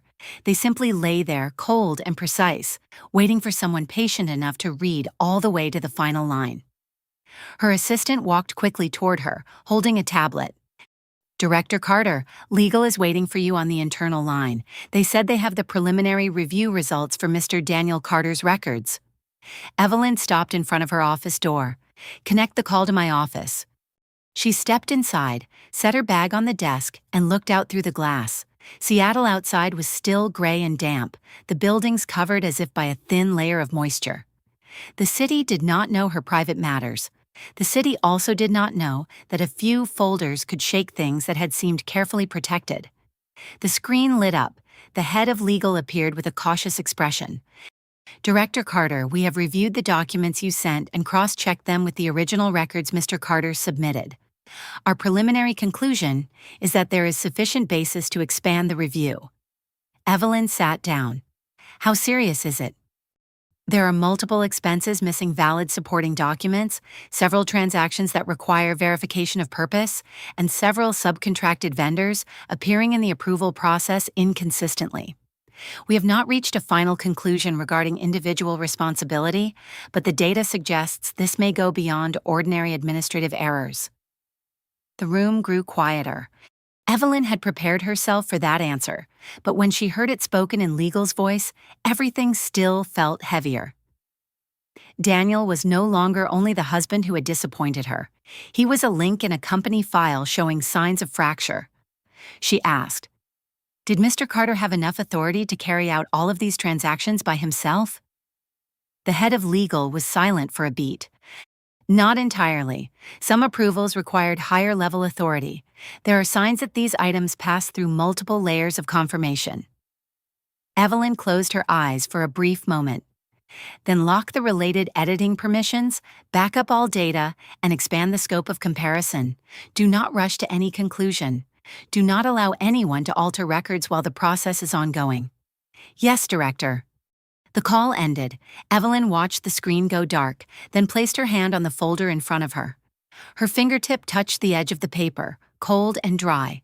She had once thought everything began with a betrayed marriage. Now she realized that marriage had only been the door fate used to push her into a deeper hallway. The desk phone rang. It was Adrian Cole. "Can you come to my office now? Is something wrong?" "There is a file you need to see before you decide how to proceed." Adrian's office was at the end of the hallway. When Evelyn walked in, he was standing beside his desk, with a thick gray folder in front of him. There was no polite small talk, none of the usual circling common in senior-level meetings. Adrian simply pushed the folder toward her. "This is what the independent audit team has been quietly comparing over the past few weeks. I plan to wait for more data before giving it to you, but after what happened this morning, I think you need to see the full picture." Evelyn opened the file. The first page was a cash flow diagram. Arrows connected the sales department, subcontracted vendors, market support funds, and several intermediary accounts. Daniel's name appeared many times, but not at the center. He looked more like a transfer point than the designer of the entire path. Evelyn turned to the next page. One name was marked in red, Victor Lang, Regional Vice President of Sales. She looked up. "Victor approved this vendor chain." Adrian answered. "Not all of it directly, but there are enough signs to suggest he knew more than he reported. Some emails went through assistant groups. Some approvals were made as supplemental notes outside the main process." Evelyn kept reading. The payments were not labeled with suspicious names. They were hidden beneath very clean labels. customer development support, transportation route optimization costs, strategic relationship maintenance funds. Each line sounded reasonable when viewed alone, but when placed beside one another, they formed a pattern too consistent to be random. Adrian spoke slowly. There is one more point, the Tacoma transportation route. Evelyn stopped. What is wrong with that route? Several subcontracted agreements related to medical equipment were shifted through weaker vendors, but the costs increased. We do not yet have a conclusion about the actual impact, but if the difference was extracted from the system, this is no longer a simple internal expense matter. Evelyn felt her heart grow cold. She did not like the way the story was expanding, not because she was afraid, but because it pushed everything far beyond Daniel, beyond Maya, beyond even the private collapse of her marriage. If the data was correct, some people had used an important operating system to hide personal interests. Did Daniel have the ability to create this network? She asked. No, Adrian replied, but he had enough ambition to participate and enough confidence to believe he would not be caught. That sentence landed heavily. Evelyn looked at the file. In her memory, Daniel had always wanted to be seen as important. He wanted clients to respect him. He wanted colleagues to recognize him. He wanted his superiors to see him as irreplaceable. Perhaps the greed disguised as ambition had pulled him onto a path he initially thought he could control. She closed the file. I want to meet Daniel. Adrian frowned. Now? Yes. You think he will tell the truth? No, but a frightened person often reveals what he is trying to hide, even when he does not want to speak. Adrian looked at her for a long time. He did not see softness in her eyes, no hope of turning back, no longing for the marriage, only cold, clear focus and a kind of determination that no longer needed to be loud. All right, he said, but meet in a public place. The cafe across from the building has cameras and staff. I will inform security of your location, but they will not intervene unless necessary. Evelyn nodded. Thank you. Daniel was at the small cafe across the street when Evelyn arrived. He sat at a corner table with an iced coffee in front of him that had already melted. His coat hung loosely over the chair, his hair was slightly messy, and his eyes were sunken like a man who had been awake for too many nights. No signs, no relatives, no crowd. Without a stage, Daniel looked much smaller. Evelyn pulled out the chair and sat across from him. Daniel looked up. In his eyes there was a very quick flicker of hope, then it died when he saw her expression. Did you come for one final private conversation? I came to ask about work. He gave a dry laugh. Of course, Director Carter. Evelyn placed the shortened file on the table, but did not open it yet. Legal has found signs that some approvals were outside your authority. I want to know who is behind them. Daniel looked at the file. His hand tightened around the coffee cup. I don't know. Evelyn said nothing. She only looked at him. The silence stretched. Daniel had once hated her silence because he thought it was weakness. Now he realized that silence could make another person hear the sound of fear inside himself. At last, he turned his face away. There were expenses I didn't come up with. I only did things the way everyone else did. Who is everyone? Daniel pressed his lips together. You don't understand. The people above never leave their names in easy places. They only suggest. They let the people below understand for themselves. If everything goes well, they take the result. If something goes wrong, they say it was the personal decision of the person underneath. Evelyn listened to every word. Is Victor Lang involved? Only one name, but it made Daniel go still. The change on his face was very small. A blink that came too fast. A breath held back. A hand tightening harder around the plastic cup. But for Evelyn, that was enough. Daniel lowered his voice. Don't say his name here. So he is. I didn't say that. You didn't have to. Daniel looked at her, exhaustion and fear in his eyes. Evelyn, if you take this too far, it won't stop with me. There are people who know how to protect themselves. I am not the most dangerous person in this. I know. Then why are you still continuing? Because if it stops with you, the system remains, and there will be another Daniel to replace you.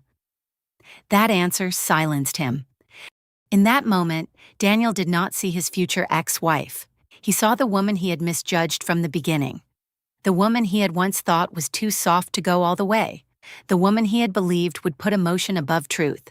But Evelyn was not sitting across from him because of hatred. She was sitting there because she had seen a problem larger than her own pain. Daniel lowered his head. I thought I only needed to follow along, take my share, and everything would pass. Why? Because everyone did it. Evelyn answered very softly. Not everyone does it. People who do wrong often just want to believe they are not alone. Daniel closed his eyes. The sentence touched exactly the right place. After a while, he said, I can't help you. You can't or you don't dare. He did not answer. Evelyn stood up. She took the file back. Daniel looked up. What are you going to do? Follow the data. He looked at her, his face paling. If you open that door, everything will change. Evelyn looked at him one last time. Everything has already changed, Daniel. You are only beginning to realize it. She left the cafe. The bell on the door rang softly behind her. Daniel did not follow. He remained seated, both hands around the coffee that had gone cold, like someone finally understanding that silence could no longer protect him. When Evelyn returned to the office, the sky was already turning toward evening. She called Adrian as soon as the door closed behind her. He answered. Do you have an answer? Victor Lang is involved. Daniel did not confirm it directly, but his reaction was clear enough. And the Tacoma route is where we need to look more closely. Adrian was silent for a beat. I will ask legal to back up all related data and prepare a plan to transfer the file to the authorities if necessary. Evelyn looked out through the glass. The city was lighting up, each glowing window appearing in the gray haze like a small point of fire. Do not rush to conclusions, she said, but do not give anyone time to erase traces either. I understand. The call ended. Evelyn placed the phone down, then opened the second file again. On the paper, Victor Lang's name sat among arrows and numbers, silent like a shadow used to standing behind other people. Evelyn had once thought this story began with a husband's betrayal. Now she knew Daniel was only the first door. Behind him was a longer, darker hallway, and somewhere in that darkness, the people who once believed no one would dare turn on the lights were beginning to hear her footsteps. That night, Evelyn did not leave the office right away. She sat alone beneath the white lights of the executive floor, with the second file Adrian Cole had given her in front of her, and the notes from her meeting with Daniel at the cafe beside it. Outside the glass window, Seattle slowly sank into darkness, its lit windows appearing in scattered blocks, like a city map pinned with tiny lights. Victor Lang's name lay in the middle of the file, silent but heavy. The Tacoma Transportation Route, subcontracted vendors, market support funds labeled far too cleanly, emails that did not say anything directly, yet led the reader toward the same conclusion. All of it felt like a locked room, and Daniel had only accidentally revealed the first key. But there was another name Evelyn could not ignore. Maya Ellis. Not because Maya was the woman Daniel had brought into the house, not because of the wheelchair placed in the living room that night. Evelyn did not want to turn anyone's physical condition into the center of judgment.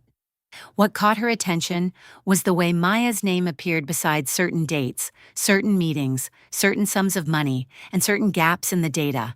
Not many, but enough and at the right moments. People can play the vulnerable role in front of a crowd. But in a file, everyone is reduced to the traces they leave behind. The next morning, Evelyn arrived at the company earlier than usual. She had just opened her computer when her assistant knocked on the door, her voice slightly hesitant. Director Carter, Miss Maya Ellis is in the waiting room. She does not have an appointment, but she says she wants to meet you directly. Evelyn looked up. Did she come alone? A receptionist helped bring her up. She said she would wait until you agreed to see her. Evelyn looked at the file on her desk. She had expected Maya to appear. She just had not expected it this soon. Bring her in. A moment later, the office door opened. Maya was brought in the familiar wheelchair, but today she looked completely different. There was no soft light-colored clothing designed to make people sympathize with her. No perfectly timed wet eyes. She wore a gray sweater, her hair tied neatly back, her face almost without makeup. When the assistant left the room and the door closed, Maya lifted her head and looked directly at Evelyn. "Hello, Director Carter." Evelyn sat behind her desk, both hands resting lightly on the file. "What do you want to talk about?" Maya gave a faint smile. The smile was no longer weak, and it no longer tried to seem harmless. "Are you always this direct?" "When there is enough reason, yes." Maya placed both hands on the armrests of the wheelchair. Her hands were very still, not shaking, not awkward. Evelyn noticed it immediately. "Daniel is not the one at the top," Maya said. The room went quiet. Evelyn did not answer. She let Maya continue because people who came to negotiate often said more than they intended when the person across from them was calm enough. Maya spoke more slowly. "He is ambitious. He likes being seen as important. He wants money, position, and respect from others. But he is not capable of building that entire system. If you stop at Daniel, you will have a neat story to end with. A husband who was wrong, a divorce, a few company records. But the people truly behind it will only replace him with someone else." Evelyn looked at her. "Do you know who those people are?" "I know part of it." "And what do you want in exchange for that part?" Maya did not avoid her gaze. "Protection, a record showing that I cooperated, and a chance to leave Seattle before everything goes beyond control." Evelyn leaned back in her chair. "You are asking me to shield you. I am asking for an agreement. I do not have the authority to erase anyone's legal responsibility. But you have influence. You have Adrian Cole. Headquarters is listening to you. You can decide how this story is presented." Evelyn looked at Maya for a long time. The woman in front of her had not come to apologize. She had not come because of Daniel either. She had come because she understood she was standing too close to the edge and needed to find someone who might pull her toward safer ground. It was not noble, but it was real. Evelyn opened the drawer, took out a thin white folder, and placed it on the desk. "Before you continue, I think you should look at this." Maya looked at the papers. For the first time, a trace of hesitation appeared in her eyes. She reached out, took the folder, and opened the first page. Maya's expression changed only slightly, but Evelyn saw it clearly. The first page was a timeline of meetings between Maya and several subcontracted vendor representatives. The second page was a list of transfers to an account under the name of a small consulting company in another state. The third page was an email confirming an unofficial appointment with Victor Lang's assistant. The fourth page was a comparison note between the time Daniel approved certain expenses and the money that was later transferred through an intermediary account.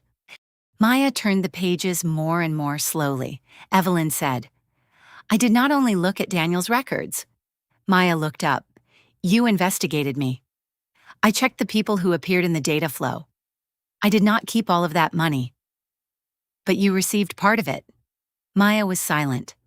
"And you transferred another part," Evelyn continued. "What I do not yet fully know is who gave the instructions, who received it at the end, and what evidence you still have." Maya closed the folder. Her initial confidence had cracked, but she still tried to keep her voice steady. "You prepared very carefully.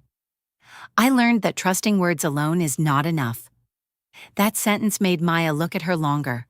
Perhaps for a moment she understood that those words were not only about work, they were about Daniel, about the house, about the many years Evelyn had ignored signs because she wanted to preserve something once called family. Maya lowered her eyes. "I am not the person controlling this. I know. I am not completely innocent either. I know that too. Then what else do you want to hear from me?" Evelyn placed both hands on the desk. "The truth, with evidence, not a story to save yourself, not accusations meant to push responsibility onto someone else. I need the names of the people involved, the times, the emails, the messages, the accounts, the meeting schedules. Whatever you have, you should submit it through your attorney and legal." Maya let out a faint laugh, but the sound was tired. "You are not promising to help me." "I will not promise what I have no right to promise. If you cooperate voluntarily, that will be recorded according to procedure, but the final result is not mine to decide." Maya turned her face toward the glass window. The city looked pale beneath the clouds. Something changed in her eyes, not complete remorse, and not the beautiful kind of repentance found in a moral story. It looked more like the late clarity of someone realizing that the people she once believed were allies had only seen her as a replaceable piece. "Victor will not let you walk away easily," Maya said. "I do not need his permission." "You do not understand him," Evelyn replied. "I do not need to understand him as a person. I only need to understand the traces he left behind." Maya was silent for a long time. Then she pulled the folder closer and looked again at one of the pages. "The Tacoma route," she said quietly. "If you want to know what Victor fears, start with the Tacoma route. There is a vendor there that was added outside the main process. The name on paper is valid, but the person coordinating behind it is not the person listed."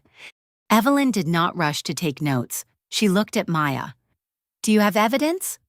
"I have forwarded emails, meeting schedules, an audio recording of an unofficial conversation. It is not long, but it is enough to prove I am not making this up." "You need an attorney." "I already contacted one." "When can you submit the documents?" Maya inhaled slowly. "I need time to arrange everything." "You have 3 days." Maya looked at her. 3 days?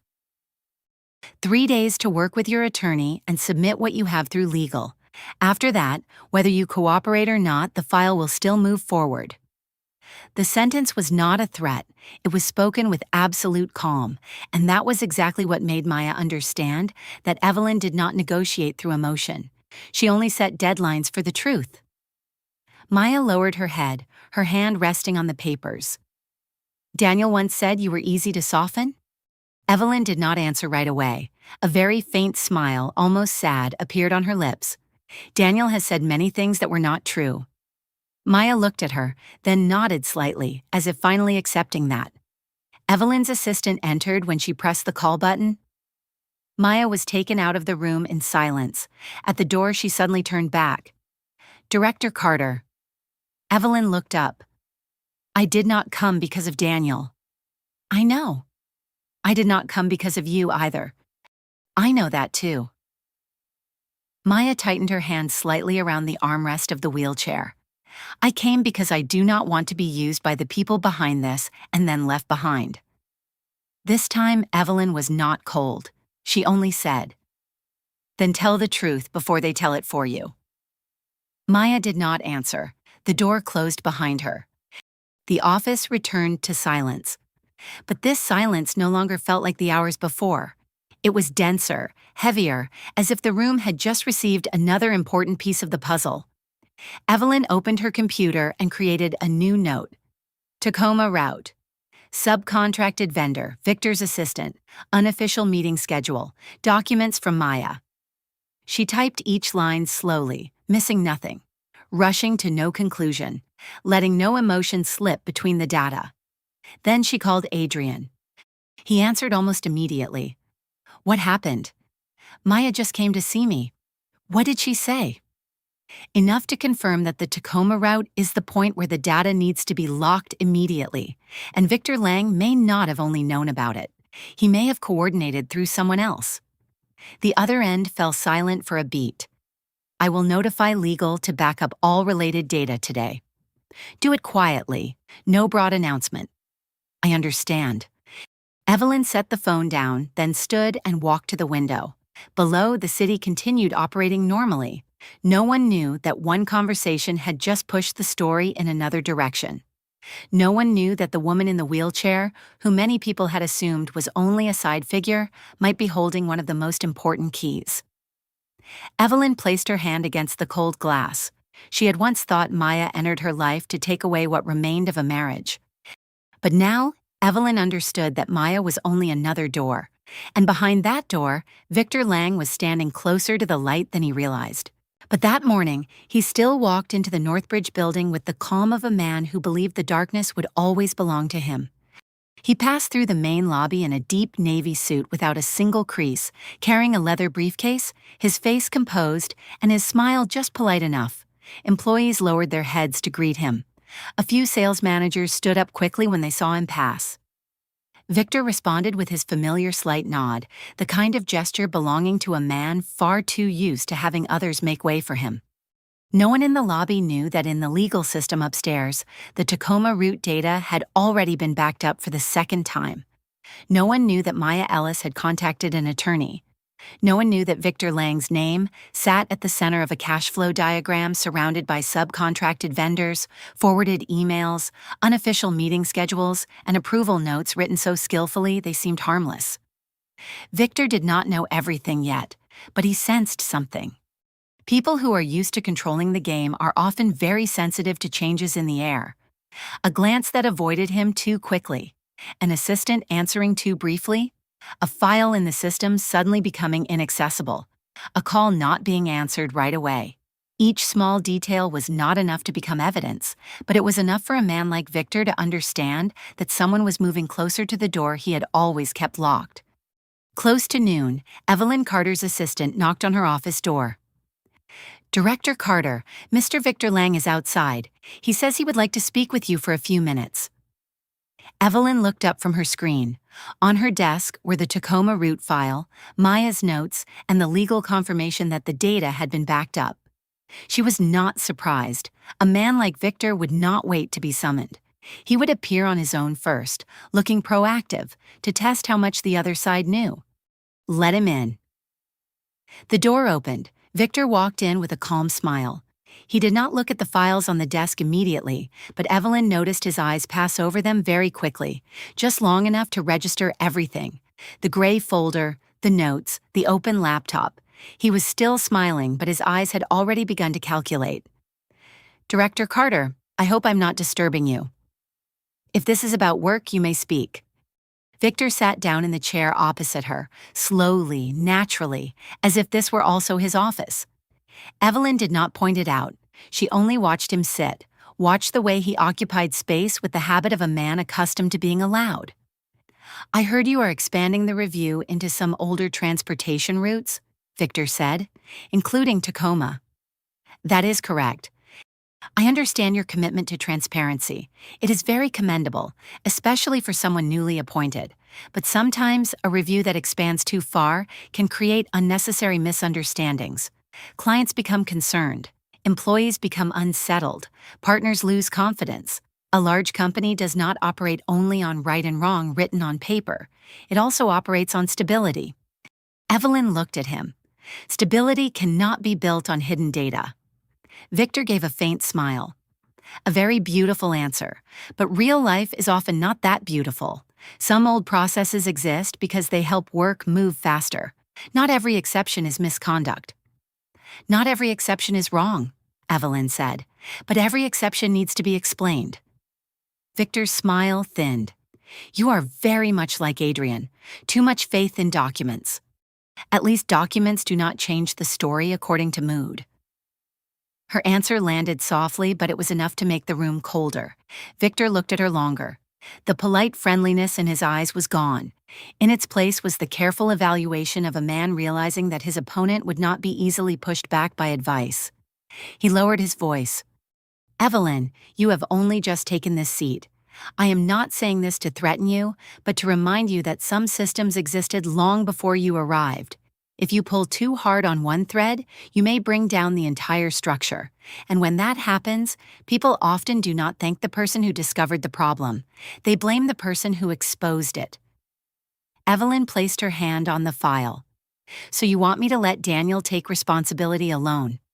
Victor did not answer immediately. That silence was the answer. "Daniel Carter made many reckless decisions," he finally said. "If the company handles this internally, we can preserve order. A clean personnel notice, a few process changes, a neat ending." "Neat for whom?" Victor looked at her. This time he did not smile. "For the company. Or for you." The air in the room seemed to stop. Victor leaned back in his chair, his gaze darkening. He did not explode. Men like Victor did not explode while they were still calculating their exit. He simply let the softness drain from his voice. "You are entering a place you do not fully understand?" "Maybe, but I understand enough not to stop because of advice I did not ask for." Victor stood up. Then I hope you can bear the consequences of that stubbornness. Evelyn stood as well, but she did not raise her voice. If the consequence is that the truth becomes clear, I will bear it. The two of them looked at each other across the desk. There was no direct threat, no loud voice, but they both understood that the polite conversation had ended before Victor ever walked into the room. He adjusted the cuff of his shirt, gave a slight nod, and left. The door closed. Evelyn immediately called Adrian. He answered at once. Victor just came. I assumed he would. He wants to narrow the scope of the review. He suggested making Daniel the endpoint. Adrian was silent for a beat. Then that means we are in the right place. Evelyn looked at the file. Maya said she has documents. When will she deliver them? This afternoon, her attorney has confirmed. Legal is preparing a private conference room. Everything will be recorded fully, according to procedure. I want to be there. I knew you would say that. That afternoon, the legal conference room was prepared discreetly. There were no large nameplates, no broad announcement. Only Evelyn, Adrian, the legal representative, Maya Ellis, and her attorney. Maya sat still in her wheelchair, with a thick envelope, a small hard drive, and a neatly clipped stack of papers in front of her. Maya looked more tired today, not the kind of tiredness meant to invite sympathy, but the real exhaustion of a person who had stayed awake all night, weighing whether she had any other path left. Maya's attorney spoke first. My client is voluntarily providing documents related to several transactions and unofficial exchanges. We request that the entire process be recorded according to proper procedure. The legal representative nodded. Everything will be recorded. Maya placed her hand on the envelope. I am not doing this because of Daniel, Evelyn replied. I know. I am not doing it because I want to become a good person either. I know that too. Maya looked at her. There was a trace of surprise in her eyes, then it slowly turned into a kind of bitter acknowledgement. Evelyn did not need Maya to perform remorse. She only needed the truth. Maya pushed the envelope toward legal. Insider meeting schedules with Victor's assistant, forwarded emails about the Tacoma route, instructions to change subcontracted vendors, and several messages asking me to receive and pass information through an intermediary account. I do not know the entire network, but I know enough to prove Daniel did not do this alone. The room fell silent as the legal representative checked each item. No one rushed to a conclusion. No one used heavy words. Everything was recorded, coded, backed up, and source verified. It was not the kind of dramatic moment outsiders might imagine. There was no shouting, no confrontation, only documents being opened, one sheet at a time, and the truth slowly taking shape. Adrian looked over one email page, then handed it to legal. His eyes darkened.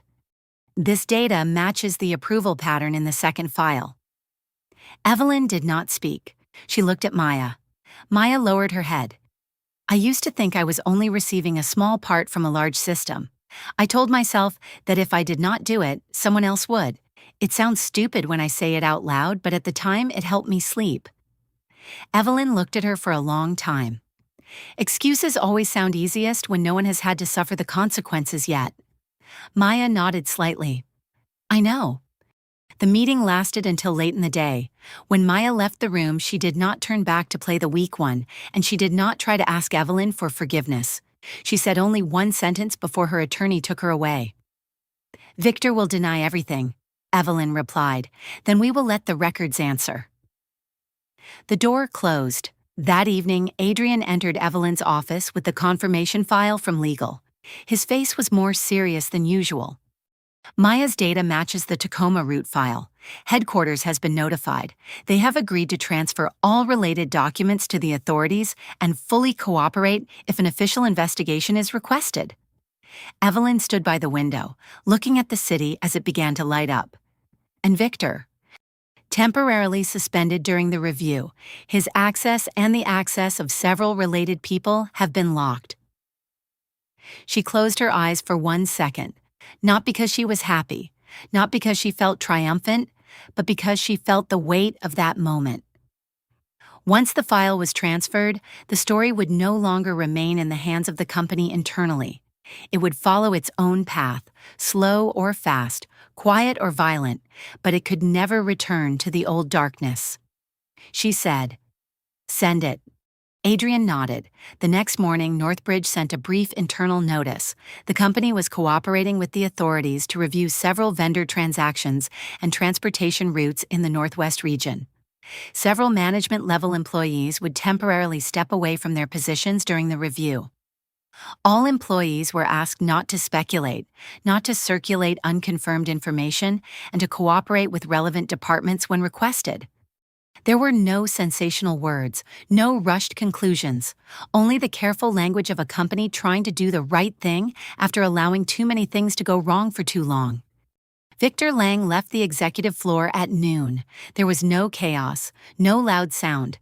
He walked beside the legal representative, his back still straight, his leather briefcase still in hand. But this time, no one hurried after him to ask what he needed. The people who had once looked at him as the center of power now stood still, watching quietly. When he passed Evelyn's office, Victor stopped for 1 second. Through the glass, he looked at her. Evelyn looked back. Neither of them said anything. Because there are moments when words are no longer necessary. A man who once stood in darkness had stepped closer to the light, and light, even when it is not loud, is still enough to make every covering grow thin. That afternoon, Daniel called Evelyn. His voice was hoarse, tired, and so small that it almost no longer resembled the man who had once stood in front of the company doors, demanding that others believe him. "Victor cut off contact with me," he said. "The attorney says I should cooperate if I am asked to meet. They say this is bigger than I thought." Evelyn looked out the window. "It was always bigger than what you wanted to believe." Daniel was silent. "I used to think that if something happened, they would protect me." She did not answer. Some lessons can only truly be understood by the person who pays for them. "At last," he said, "I'm sorry." Evelyn closed her eyes. The apology came late, but this time she did not feel the need to push it away. She did not need to embrace it either. If you truly want to fix anything, tell the truth to your attorney and cooperate according to the proper process. Daniel exhaled very softly. "Goodbye, Evelyn." The call ended. She placed the phone down. Outside, rain began to fall over the city again. The drops touched the glass and quietly stretched into long lines. Victor had temporarily lost his seat. Maya had chosen to hand over the part of the truth she held. Daniel had finally understood that no one could stand behind a lie forever without being dragged down by it. And Evelyn, the woman who had once been underestimated, once treated as someone outside the big decisions, now stood in the quiet office and understood one thing more clearly than ever. True strength is not making someone else collapse. True strength is keeping yourself from becoming like them, even when you have every reason to.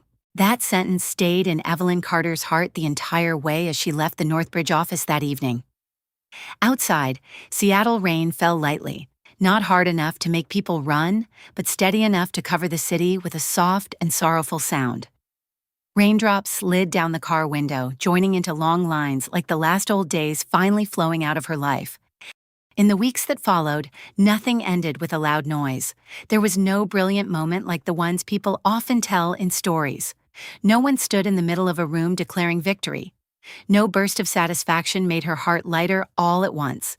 Everything happened through documents, meetings, confirmation emails, and brief calls with attorneys. Daniel signed the divorce agreement after speaking with his legal representative. The townhouse was confirmed as Evelyn's separate property, according to ownership records and payment documents. The remaining matters were handled through the proper process, without being dragged out by meaningless arguments. In the paperwork, Daniel was no longer her husband. He became Mr. Carter. A name placed between cold lines of text, a person who had once held a very large place in her heart, now referred to in the calm language of the law. Maya Ellis continued cooperating through her attorney. She provided documents, messages, meeting schedules, and information related to the Tacoma route. Evelyn did not meet Maya again to ask about feelings, nor did she wait for an apology. Some people enter your life as part of a crisis, but they do not necessarily have to remain in your memory as enemies. Maya had her own path to walk, her own responsibility to face, and Evelyn did not need to judge her any further. Victor Lang temporarily stepped away from his position during the review. The people who had once hurried after him in the hallway now slowed down when passing his old office. Some employees said they had noticed something unusual for a long time. Others stayed silent. Evelyn did not blame them. She understood that not everyone felt safe enough to speak about what they suspected. But she also understood that silence, when it lasts too long, can become a thick layer of dust covering the truth. Northbridge began to change. Not loudly, not perfectly, but clearly. The vendor process was reviewed again. Supplemental approvals were brought into the control system. Reports that once needed only a familiar signature now had to include documents for comparison. Some people left. Some people stayed and learned to work more transparently. Evelyn did not become a symbol the way outsiders might imagine. She still came to the office early, still read reports line by line, still required clear data before making decisions. But the way people looked at her had changed. It was not curiosity. It was not pity. It was cautious respect for someone who had not allowed her private pain to become unfairness at work. One evening, when the office had emptied, Adrienne Cole stood at the door of her office. "You still have not gone home?" Evelyn looked up from the file. "I am almost finished." Adrienne stepped inside, but not too far. He always had a way of keeping a distance that made the person across from him feel respected. "The divorce file was completed today, wasn't it?" Evelyn paused her pen. "Yes. Are you all right?" The question was very gentle. It was not pity. It was not curiosity. It was simply a real question. Evelyn looked out through the glass window. The city was lighting up, each bright window appearing through the thin rain. "I do not know if I should call it all right," she said, "but I feel peaceful." Adrienne nodded slightly. "Peace is a good thing." He invited her to dinner as a way of closing a tense chapter. Evelyn smiled but shook her head. "Tonight I want to go home." Adrienne did not ask again. He only said, "Then call me if you need anything." Evelyn looked at him. "I will call if I need to, but tonight I want to know that I can be alone in that house without being afraid of the silence anymore." Adrienne understood. He wished her a peaceful evening, then left. When Evelyn turned off her computer and stepped out of the building, the rain had eased. The car took her back to the familiar townhouse neighborhood. The road passed rows of maple trees, wet steps, and windows glowing with light. Every detail was familiar, but the feeling inside her had changed. Before, every time she was close to home, she would wonder whether Daniel was there, what mood he was in, and what dinner she should make to avoid an argument. Today, she did not need to guess anyone anymore. The house appeared beneath the pale yellow porch light. There were no neighbors gathered outside, no Daniel's voice, no Maya in the living room, only the silent door and the key in her hand. Evelyn stood in front of the door for a few seconds, then unlocked it. Inside, it was dark and wide. She turned on the light. Brightness spilled through the living room, touching the sofa, the bookshelf, the coffee table, and the walls whose colors she had once chosen with so much hope.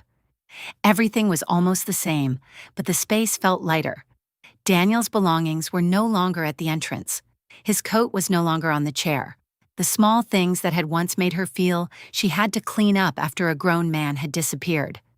The house was emptier, but not colder. Evelyn walked into the kitchen. She placed her hand on the stone countertop where so many dinners had once waited in silence. She remembered standing there, listening to the clock move, wondering why loving someone had made her feel so small. Now the kitchen held only the sound of her breathing and the very soft rain outside the window. She made a cup of hot tea, then walked into the bedroom. The wedding photo was still on the wall. Daniel in the photo smiled brightly. Evelyn in the photo looked at him with the eyes of someone who believed completely. She stood in front of that picture for a long time. Strangely, she was not angry at the woman in the photo. She felt tenderness for her. Tenderness because she had loved sincerely. Tenderness because she had tried until she was exhausted. Tenderness because she had once believed endurance was a way to prove love. Evelyn took the frame down. She did not throw it. She did not tear it. She did not do anything violent.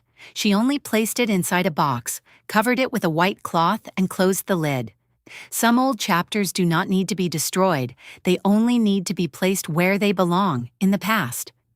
She carried the cup of tea into the living room and sat down on the sofa. The house was silent. At first, that silence felt so wide it almost overwhelmed her, but then she listened more carefully. Inside it, there was no blame, no suspicion, no one calling her to ask for something, no feeling that she had to lower her voice, give in, or quietly ignore her own sadness. This silence was clean.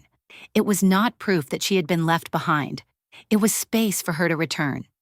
Evelyn took a sip of tea. Warmth spread down her throat, slow and gentle. She looked around the house, the place that had once held an old marriage, and for the first time, she saw that it could become somewhere else. A place for mornings without fear, a place for dinners she cooked because she wanted to eat, not because she needed to keep the peace.